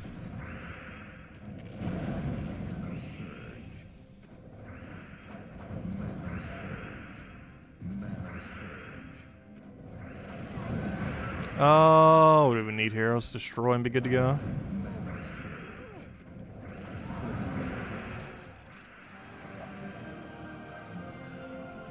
So are we getting a Mimic at any point? I would like a Mimic. You made it in 2nd on Xbox. It'd be 6 on PC. Nice. Yeah, it's one thing to consider too. There's theoretically 4 top 10 guilds in the game. Or, you know, 40 total. Because there's a PC mobile version of it. There's a PS4 version of it. Or, you know, PS4 5. There's an Xbox version of it. And there's a Switch version of it. I was in the #1 Switch guild for a while, which then went down to #2. And I think it went down almost to #3 by the time I ended up quitting the game. Or, you know, not quitting the game. You know, obviously we still play. But, you know, only using the PC mobile version. Because I eventually stopped playing the Switch version. Well, we were #1 for a couple weeks there. Then #2 for, I think, almost the rest of the duration. Until I eventually just switched just only to PC mobile. We did it for like a month or 2. It was fun for that time. It was a lot of fun, like, starting the game completely from scratch while everyone else is also starting from scratch. It was a very interesting environment. It reminds me a lot of, I never really participated in too much, though, but that one thing in old school RuneScape, where it like, constantly keeps starting, basically from scratch for that one game mode that they have. The problem is that people that have, like, gigantic clans are the only people that could really ever, like, properly do that game mode. However, it was always fun in concept. Because you basically got to restart the entire game from scratch. And I almost wish Gems of War had something like that, like every 3 months. Like a mode where you start from absolutely nothing.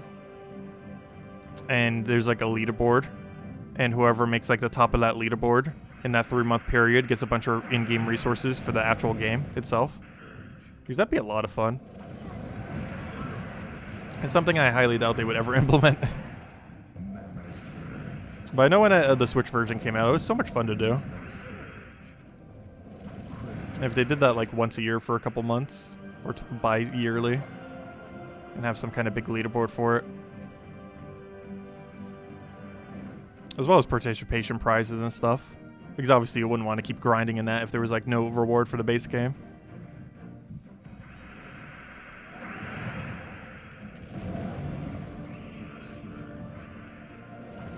Because I do have to say, early game of Gems of War is some of the best moments. Because you get a lot of really weird things that happen that you don't see for like the rest of the game. While the rest of the game's still pretty good. The early game of Gems of War is really unique.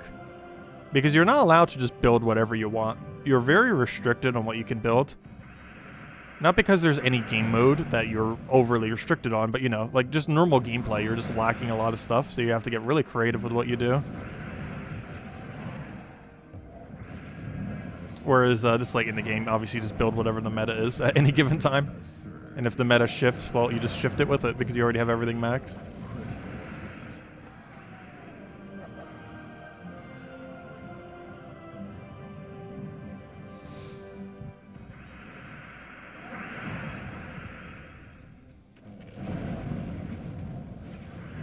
But it's a feature I would love to see added to Gems of War. I'm not sure they're ever going to do it, though.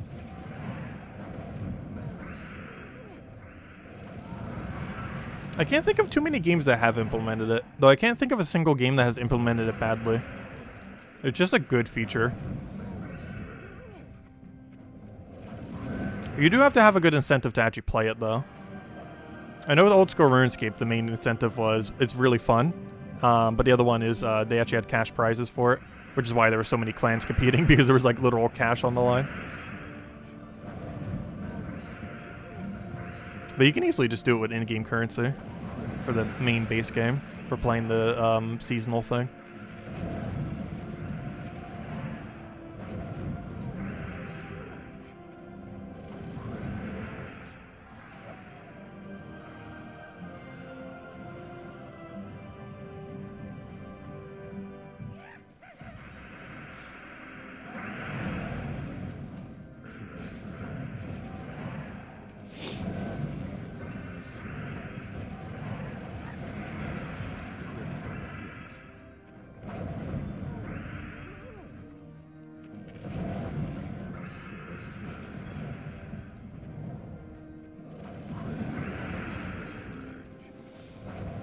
Oh yeah, we finally passed into the 3-hour club. I didn't even notice the pain. It hurts. Tomorrow night, if we're still doing this timer, because we're probably ending in the next half hour regardless of Mimic or not. If we're still running this timer, I'm going to run a poll. Though I might still run it regardless. No, you know what? I'm actually going to run a poll tomorrow on what you guys think of bomb gems. Because as I said, I'm going to run a poll on how long, or redo the poll on how long it took to get a Mimic. Now that we're in the 3-hour club. But no, I'm actually going to poll tomorrow what you guys think of bomb gems. Because those come out in 5 hours from now. Technically 4.5 hours from now.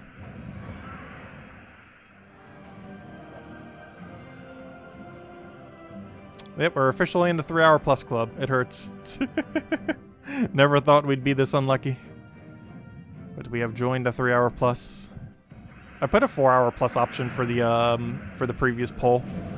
We might be in that category soon. We might eventually be in that category.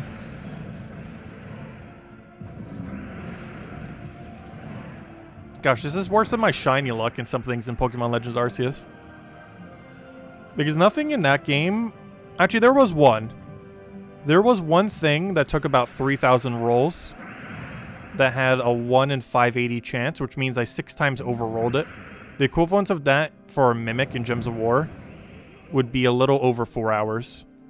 It's like 4 hours and 20 minutes, I believe. Or 4 hours, 10 minutes. Yeah, 4 hours, 10... No, 4 hours, 20 minutes.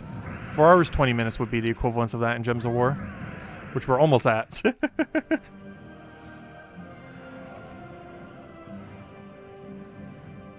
I was farming a lot of other things in that game while simultaneously doing that, but still. Like, as far as, like, number of rolls. The other one that I'm really bad on in that game is I'm, like, double over on Burmy. Which is a very annoying one. Because it only exists in trees. It's annoying because you have to actually engage the battle. Kind of like how gnomes are in Gems of War. Like, you can't just look at the battle and see if there's a gnome there. You have to actually go into the battle to know. Which makes hunting it more annoying. Yeah, for any of you that don't know, you actually can't see a gnome in a preview screen. Or, you know, the actual resource ones. Like, you can't look at a preview screen and see if a gnome is there or not. For Gems of War. It gets rolled at the beginning of a battle. So there's no way to visually see it beforehand.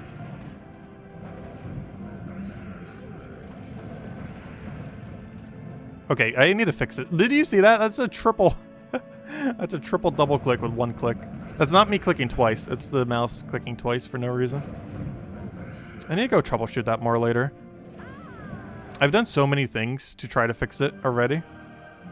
And not a single thing wants to do it. And I'm pretty sure it's an issue with the computer more so than the mouse. Because this is the second mouse within a year that I started doing this. Though if it is with the computer, why would a new mouse not do it for a whole year? Oh no, is it maybe just the mouse? Do any of your mice ever do that? Like the weird double click thing? Because within 2 years now, within a year of both the last 2 mice, it has started doing it. Like that. I'm not sure if it's like a Windows 10 thing, or just computer just being very weird. But if it is a Windows 10 thing, you would think a new mouse wouldn't fix it. You would think any mouse you would plug in would start doing that almost immediately. Which makes me think it might be the mice?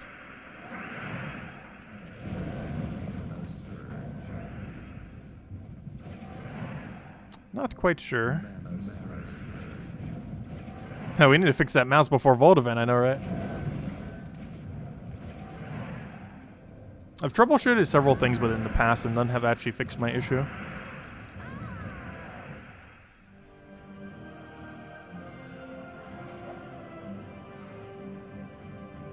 Of course, the other alternative is try getting new mouse. But I feel like there's a bigger underlying problem than mouse at the moment. Something software related. The switches within the mouse?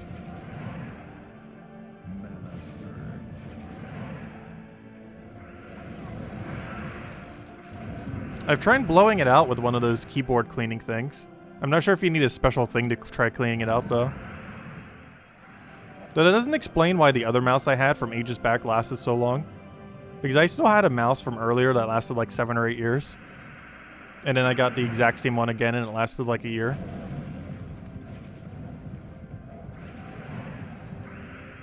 Until it started having that double click issue thing.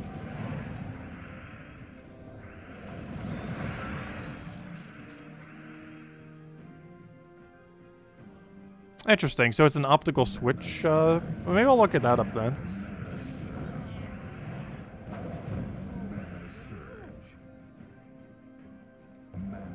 But yeah, the last 2 mice I've had have both had problems within a year.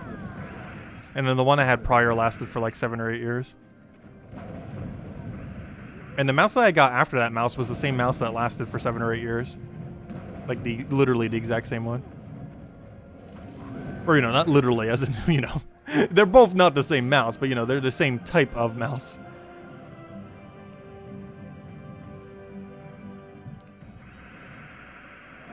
Yeah, I'm currently using a Logitech. I was using Razer before. But honestly, I think I'm done with ever using another Razer product ever again. A lot of their products are actually not that good. For how big a name brand they are, their products are pretty underwhelming. Or even bad at times.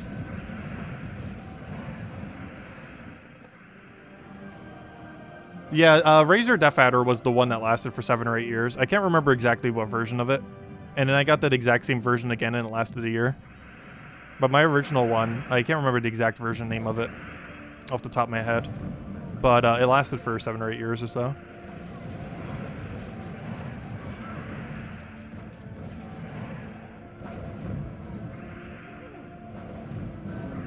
The Razer Def Adder one. Because it lasted from 2013 to 2020.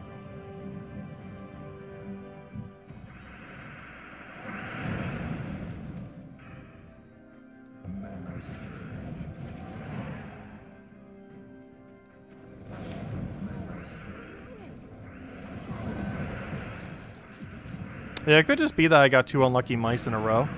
Though there is one thing. The last 2 mice I got were both through Amazon. Maybe I should order it through, like, a normal thing. Because maybe they just got damaged in the warehouse of Amazon.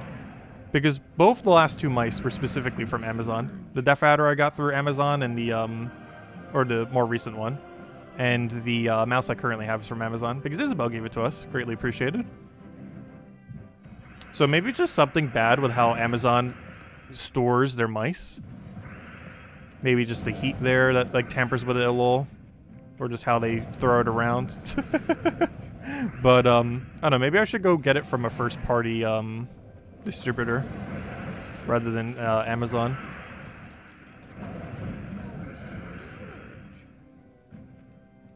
Because that's the only thing that was similar with the last 2 I've gotten, is they were both from Amazon and they both broke in a year. Coincidence? I think not. In that case, it might actually not be coincidence.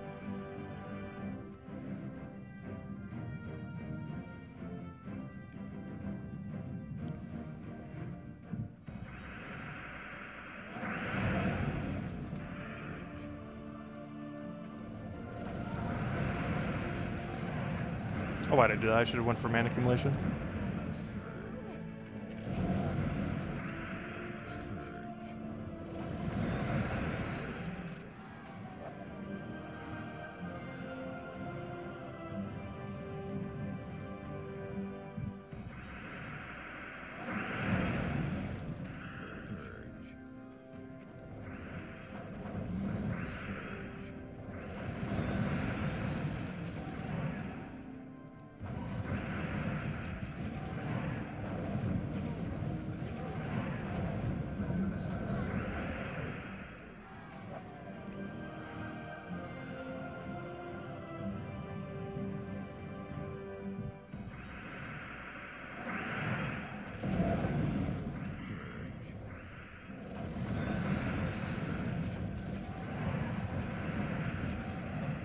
Unwanted double quicks normally means that the switch is broken.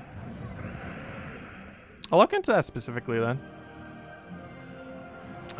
Would you buy the MSI again? What's the MSI? I'm trying to think of what you're referring to.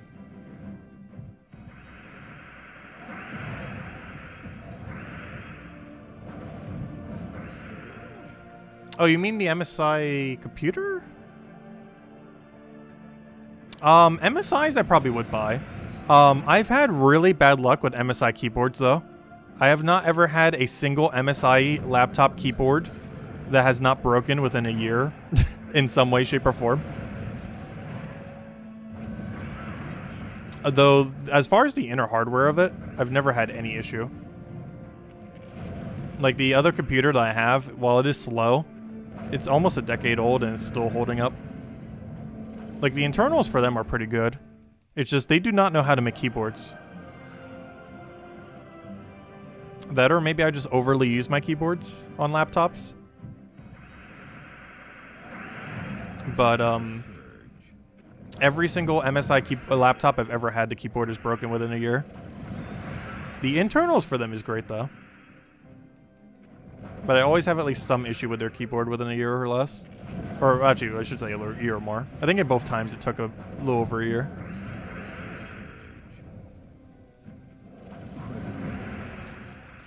But the actual laptop itself, I do find both of them to be pretty good. Though I don't have too much of a point of comparison. Because I've never really bought in a different brand modern laptop. Because my most recent two laptops were an MSI in 2013 and an MSI in 2020? I actually completely forget these days. I think it was around 2020. Actually, it was 2019, wasn't it? When did I get this laptop? I think it was 2019.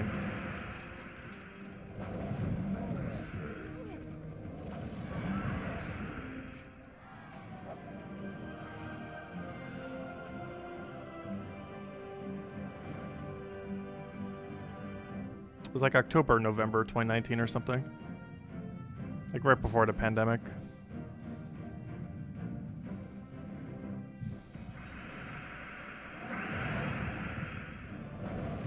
Because I remember, because that was a pretty big tax write-off that one year. Yeah, it was 2019. It was like late 2019. Which means this one is like a little over 2 years old.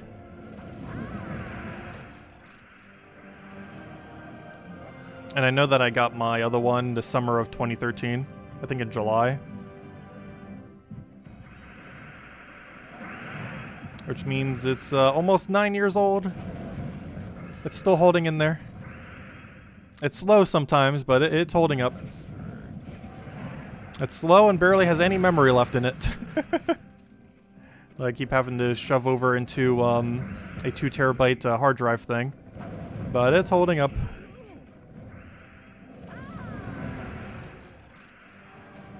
I'm actually surprised that side computer hasn't just randomly died on me.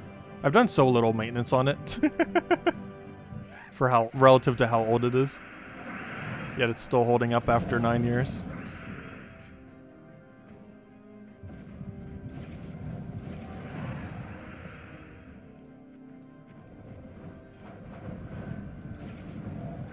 Oh yeah, I did get it around my birthday at that time. Yeah, you're right. So yeah, that would have been 2019 around November then. Yeah, I know it was pre-COVID. It was like right before pre-COVID. I wonder if we're ever going to have a post-COVID. Or is it just a thing forever now?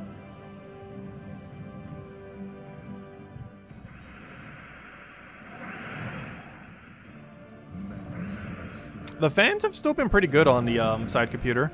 Like, it actually runs pretty cool.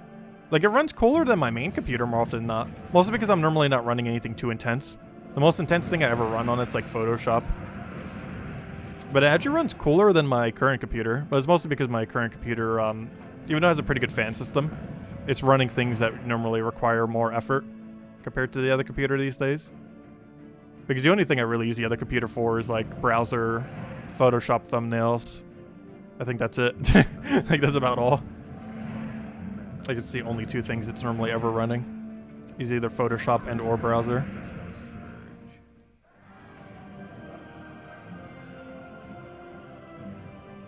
Its casing also has a thicker shell, so you might not like actually feel the heat, even though the internals might actually still be a bit hotter. Because this laptop's so thin that like when you touch it, you'll feel the heat of it when it is getting hotter. And while you can with the other one too, it has a much thicker shell because it doesn't have like that ultra thin build like a lot of more modern laptops do.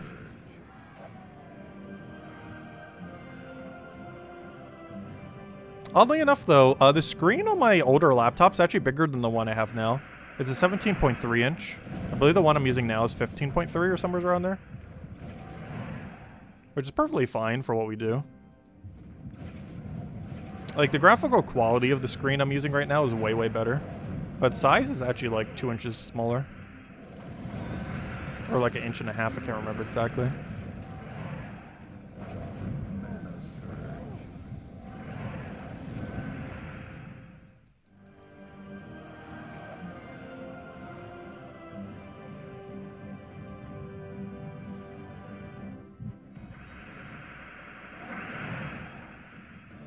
Yeah, 5-hour stream. Honestly, if we don't get in the next few chests, I think I might give up.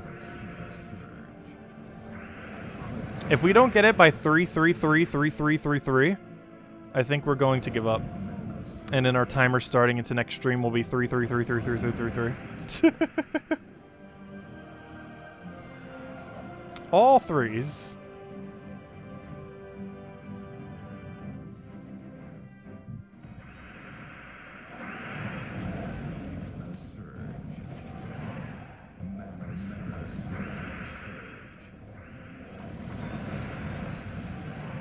That'll be a very funny way to start next stream. Actually, that's how we ended the Ring Fit Adventure stream this morning. We're at 33 minutes, 33 seconds. Technically, it went on for like over an hour and a half. But the game only tracks when you're actually exercising. Like, actively actually exercising. So the time in game is normally way lower than time actually spent. It's normally like 3 times lower. Like, half an hour in that game means almost an hour and a half.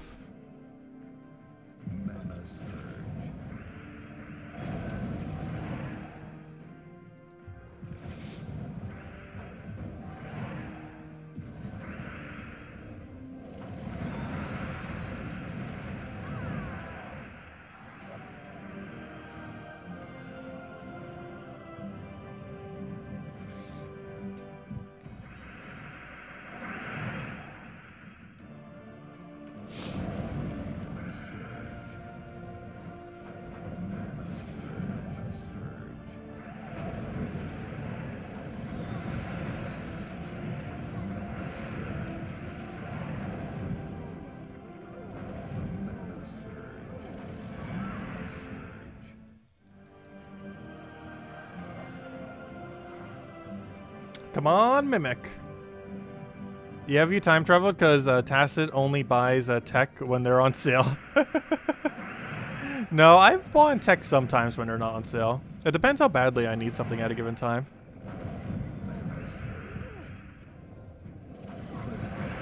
Though I generally try to get it while it's on sale, more often than not. There's no point spending more for something if you can just wait like a month or a few months to get it cheaper. Like, unless you like really immediately need it. Which I almost do feel like with his mouse. I just don't want to get an Amazon one again. Because that is one correlation between the two of them. But as I suggest, I might just pick one up by Best Buy or something. I haven't been in a Best Buy for ages. You know the last time I've been in a Best Buy? It was to get the OLED back in November. Or actually, technically October, because I got it the month before. So it's been like 6 months since I've been in a Best Buy. It's been half a year. It's been a very long time. It's generally a store type that I don't tend to go into. It's like a Home Depot. Like the last time I was in the Home Depot was when I made this green screen behind me. That is the last time I stepped foot in a Home Depot. Though in all fairness, I feel like most millennials do not ever step foot in a Home Depot. Realistically. Like the demographic of Home Depot is definitely not millennial. That is for sure.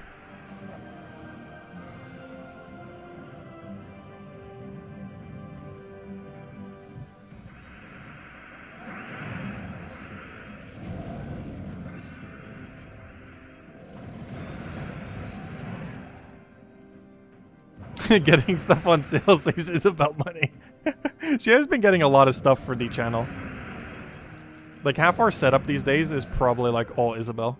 We might as well have like a name tag on every single thing. Paid for by Isabel. Like I almost feel like this channel is sponsored by Isabel now. Like I feel like I almost have a legal obligation to say like, hey, Isabel has sponsored our channel. Thank you so much. It is greatly appreciated.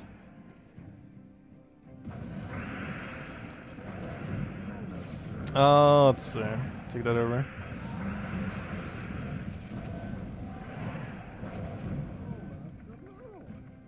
Stream brought to you by Isabel.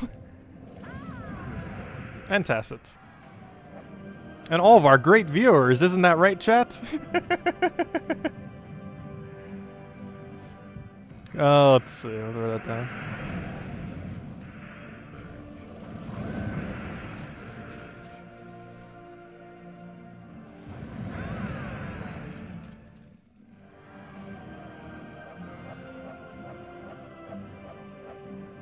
Wait, is the Oscars actually going on tonight?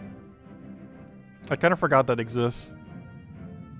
I think the only thing related to that I ever check is the Game Awards. Mostly not because I care about what the rewards go to, but more so just to see what games get announced. Because I really don't care who wins the rewards for the most part. Unless there's like a really good game that I want to in a given year. Like I really wish Animal Crossing would have won Game of the Year in 2020. If they would have supported it with more updates, I think it would have. It's kind of unfortunate that it didn't. Because I personally feel like it was the Game of the Year that year. I can't even remember what won. It was like some storyline based thing.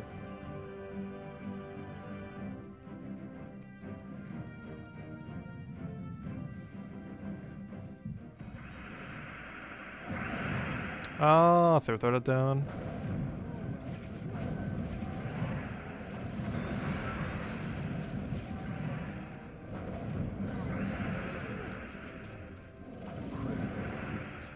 Because I'm pretty sure Animal Crossing New Horizons sold more copies than like the top 3 other games combined that year that won the Game Awards, which is kind of weird.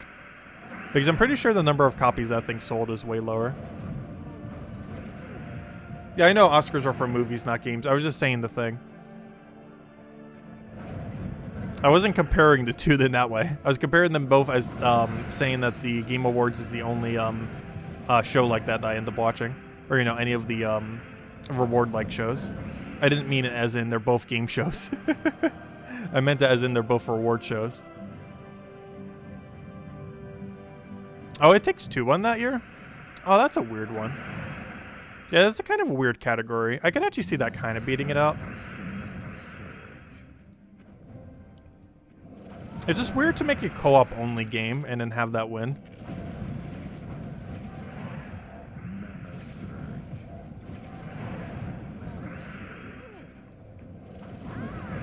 Because very few games are ever made with the intention of being co-op only.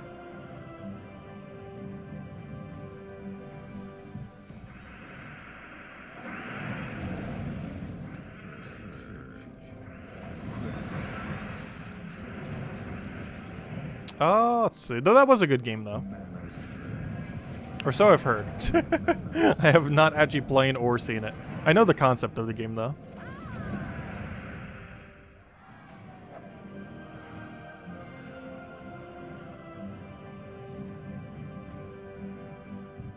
Yeah, I think it was The Last of Us Part 2 or something similar.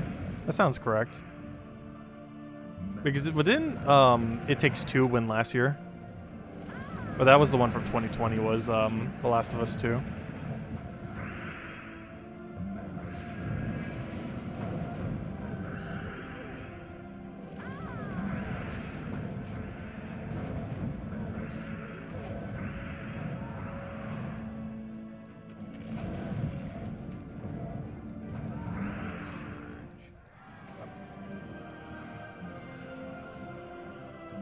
Okay, is this where we finally get the Mimic? We're 3.5 hours in. Is this the Mimic? 3.5 hours dry.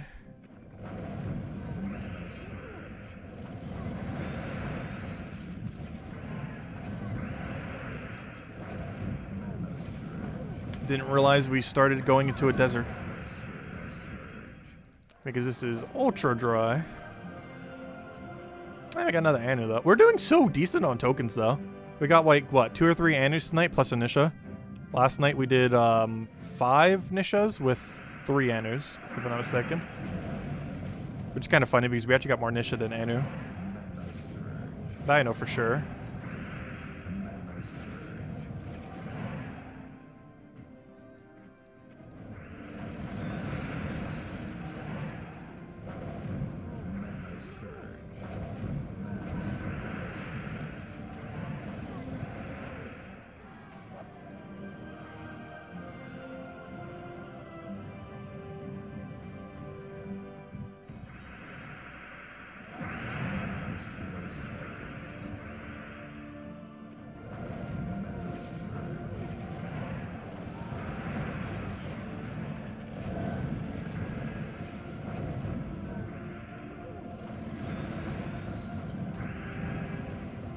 Oh no, he's gonna die.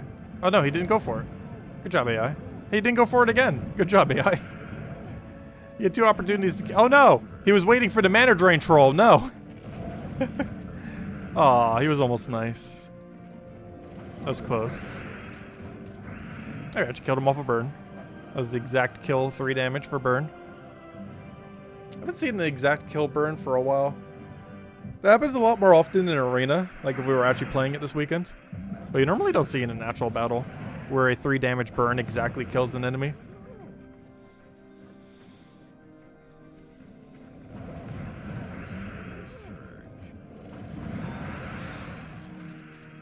It's dry country.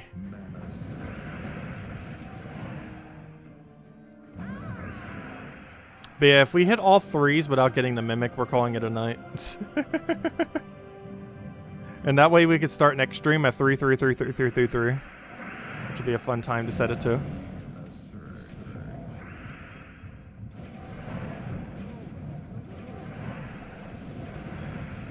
Oh, I should have taken the extra turn. It also would have denied him from taking a poke. Plus we would have gotten the extra turn.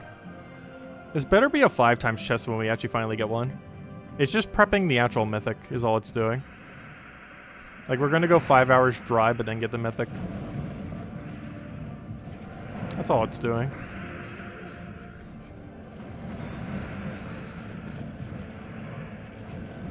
That or it's delaying the inevitable. It just wants me to keep farming Explore forever.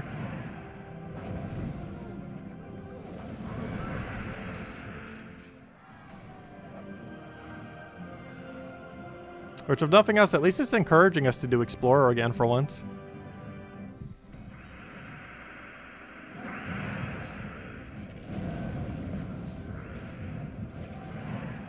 A picture of tumbleweeds just blowing. I should go add that to where the timer is. I need to find like a green screen tumbleweed. A royalty-free green screen tumbleweed and just have it like rolling in the background there. I might actually legitimately get that for next stream, we'll see. If I have time and remember between now and then, or if I can even find one. There's a chance I can't even find one. But if I can find one, We're gonna get like a green screen tumbleweed and put it behind the timer until we get a mimic.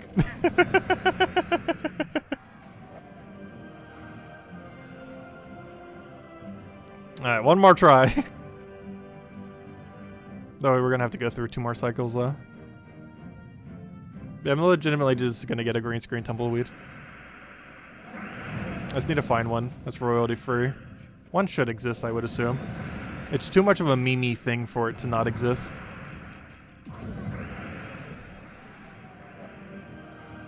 Also, I don't think it technically has to be royalty free, but I don't want to take any chances. Everything in our setup either is royalty free or we made it ourselves.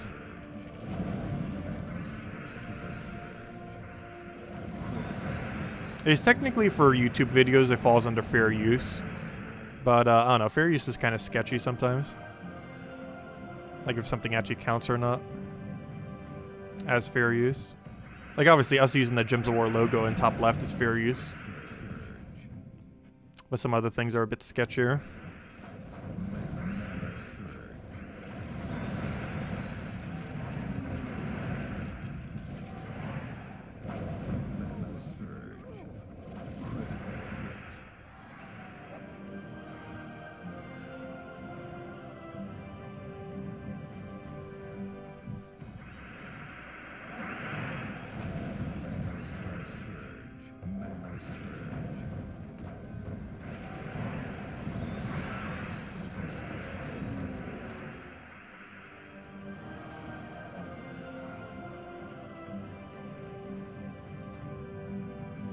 Course case, Tumbleweed versus Tacit.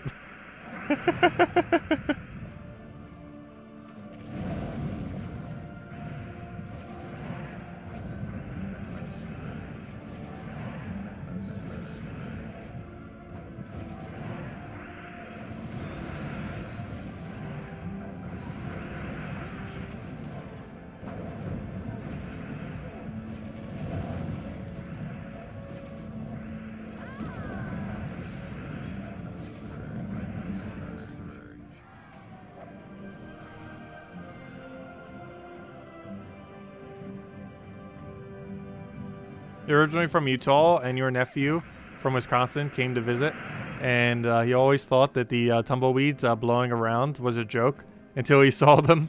I have seen them before in real life. And they pretty much act as much as you think they would.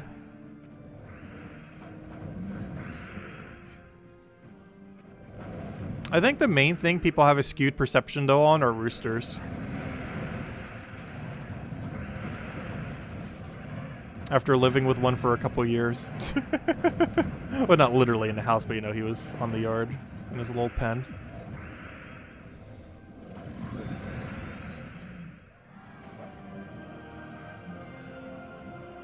Alright, this will be the final chest we go for, I think, tonight. And then tomorrow we'll start at 3-3, 3-3, 3-3. Even if the timer goes slightly over, we're starting at all threes. Just subtract the time we took for the code. That'll bring us to all threes.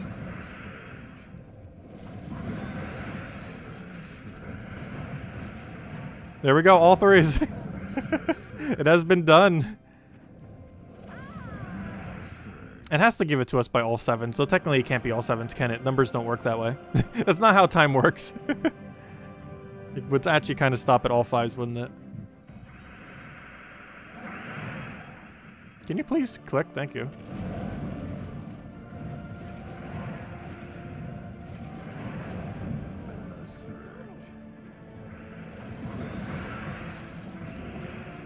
I think the biggest misconception on roosters is that they only do their noise during the morning. What is the most likely time for them to do it is by no means the only time that they do their rooster thingy. I also feel like the actual sound that it makes, a lot of people have a perception of it that isn't what it actually is. Though some roosters do make a slightly different sound. I feel like the average person perception of what rooster sounds like is not what a rooster sounds like. Let's see, I'll take that over.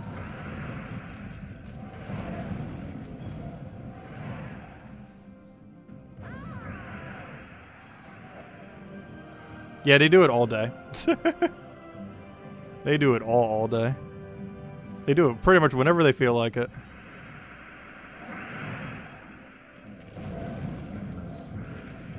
The reason why it seems like they always do it in the morning is because they start doing it when they wake up. And, you know, they wake up in the morning, generally. So the first time that you're going to hear it in a given day is going to be in the morning. But they don't stop.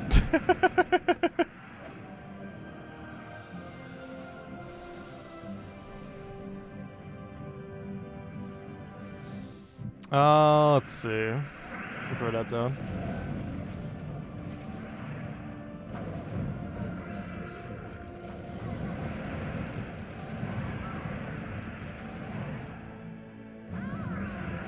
Hey, are we gonna get a mimic here?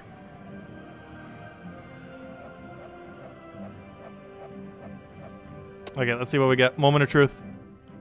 No! Okay, I'm giving up for now.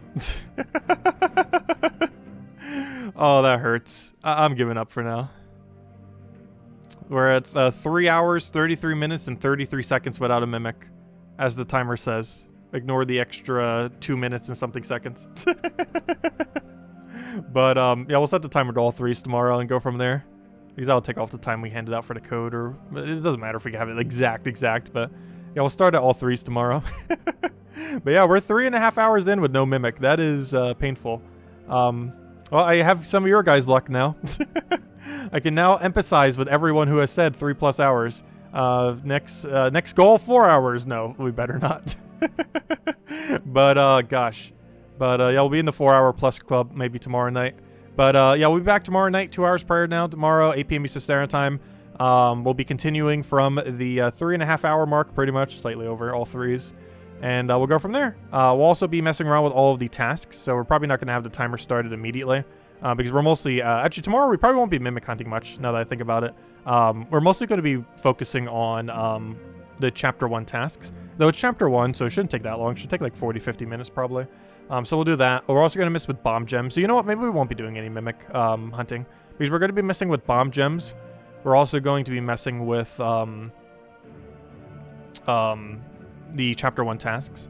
And also probably going over the pass and all that. So, yeah, we'll go from there. But, yeah. Because next season, Season 8, 9? What number is it these days? I'm losing track. I think it's Season 9 of Gems of War starts in 5 hours from now. Of course, we'll have a video up at some point tomorrow morning, going over everything related to the new bomb gem, the campaign, you know, normal weekly Monday stuff, and we'll go from there. And of course, we'll have our stream tomorrow night, same time as always, 2 hours prior to now tomorrow. Anyways, guys, I'll catch you guys then. Thank you so much for stopping by, as always, greatly appreciated, and I'll see you guys soon. Goodbye, everyone, and I hope you guys have better mimic luck than me. Goodbye, everyone. Oh, also, don't forget, if you're going to finish out Tower of Doom or anything, today's the last day to do so, as well as any, or, you know, last few hours, as well as if you want any of the weapons in Soulforge and all that. There's some decent ones like Trickster Shot and Summer Aegis and Ring are now valuable because of that one troop, but don't forget about that as well. Anyways, goodbye, everyone, and thanks for stopping by.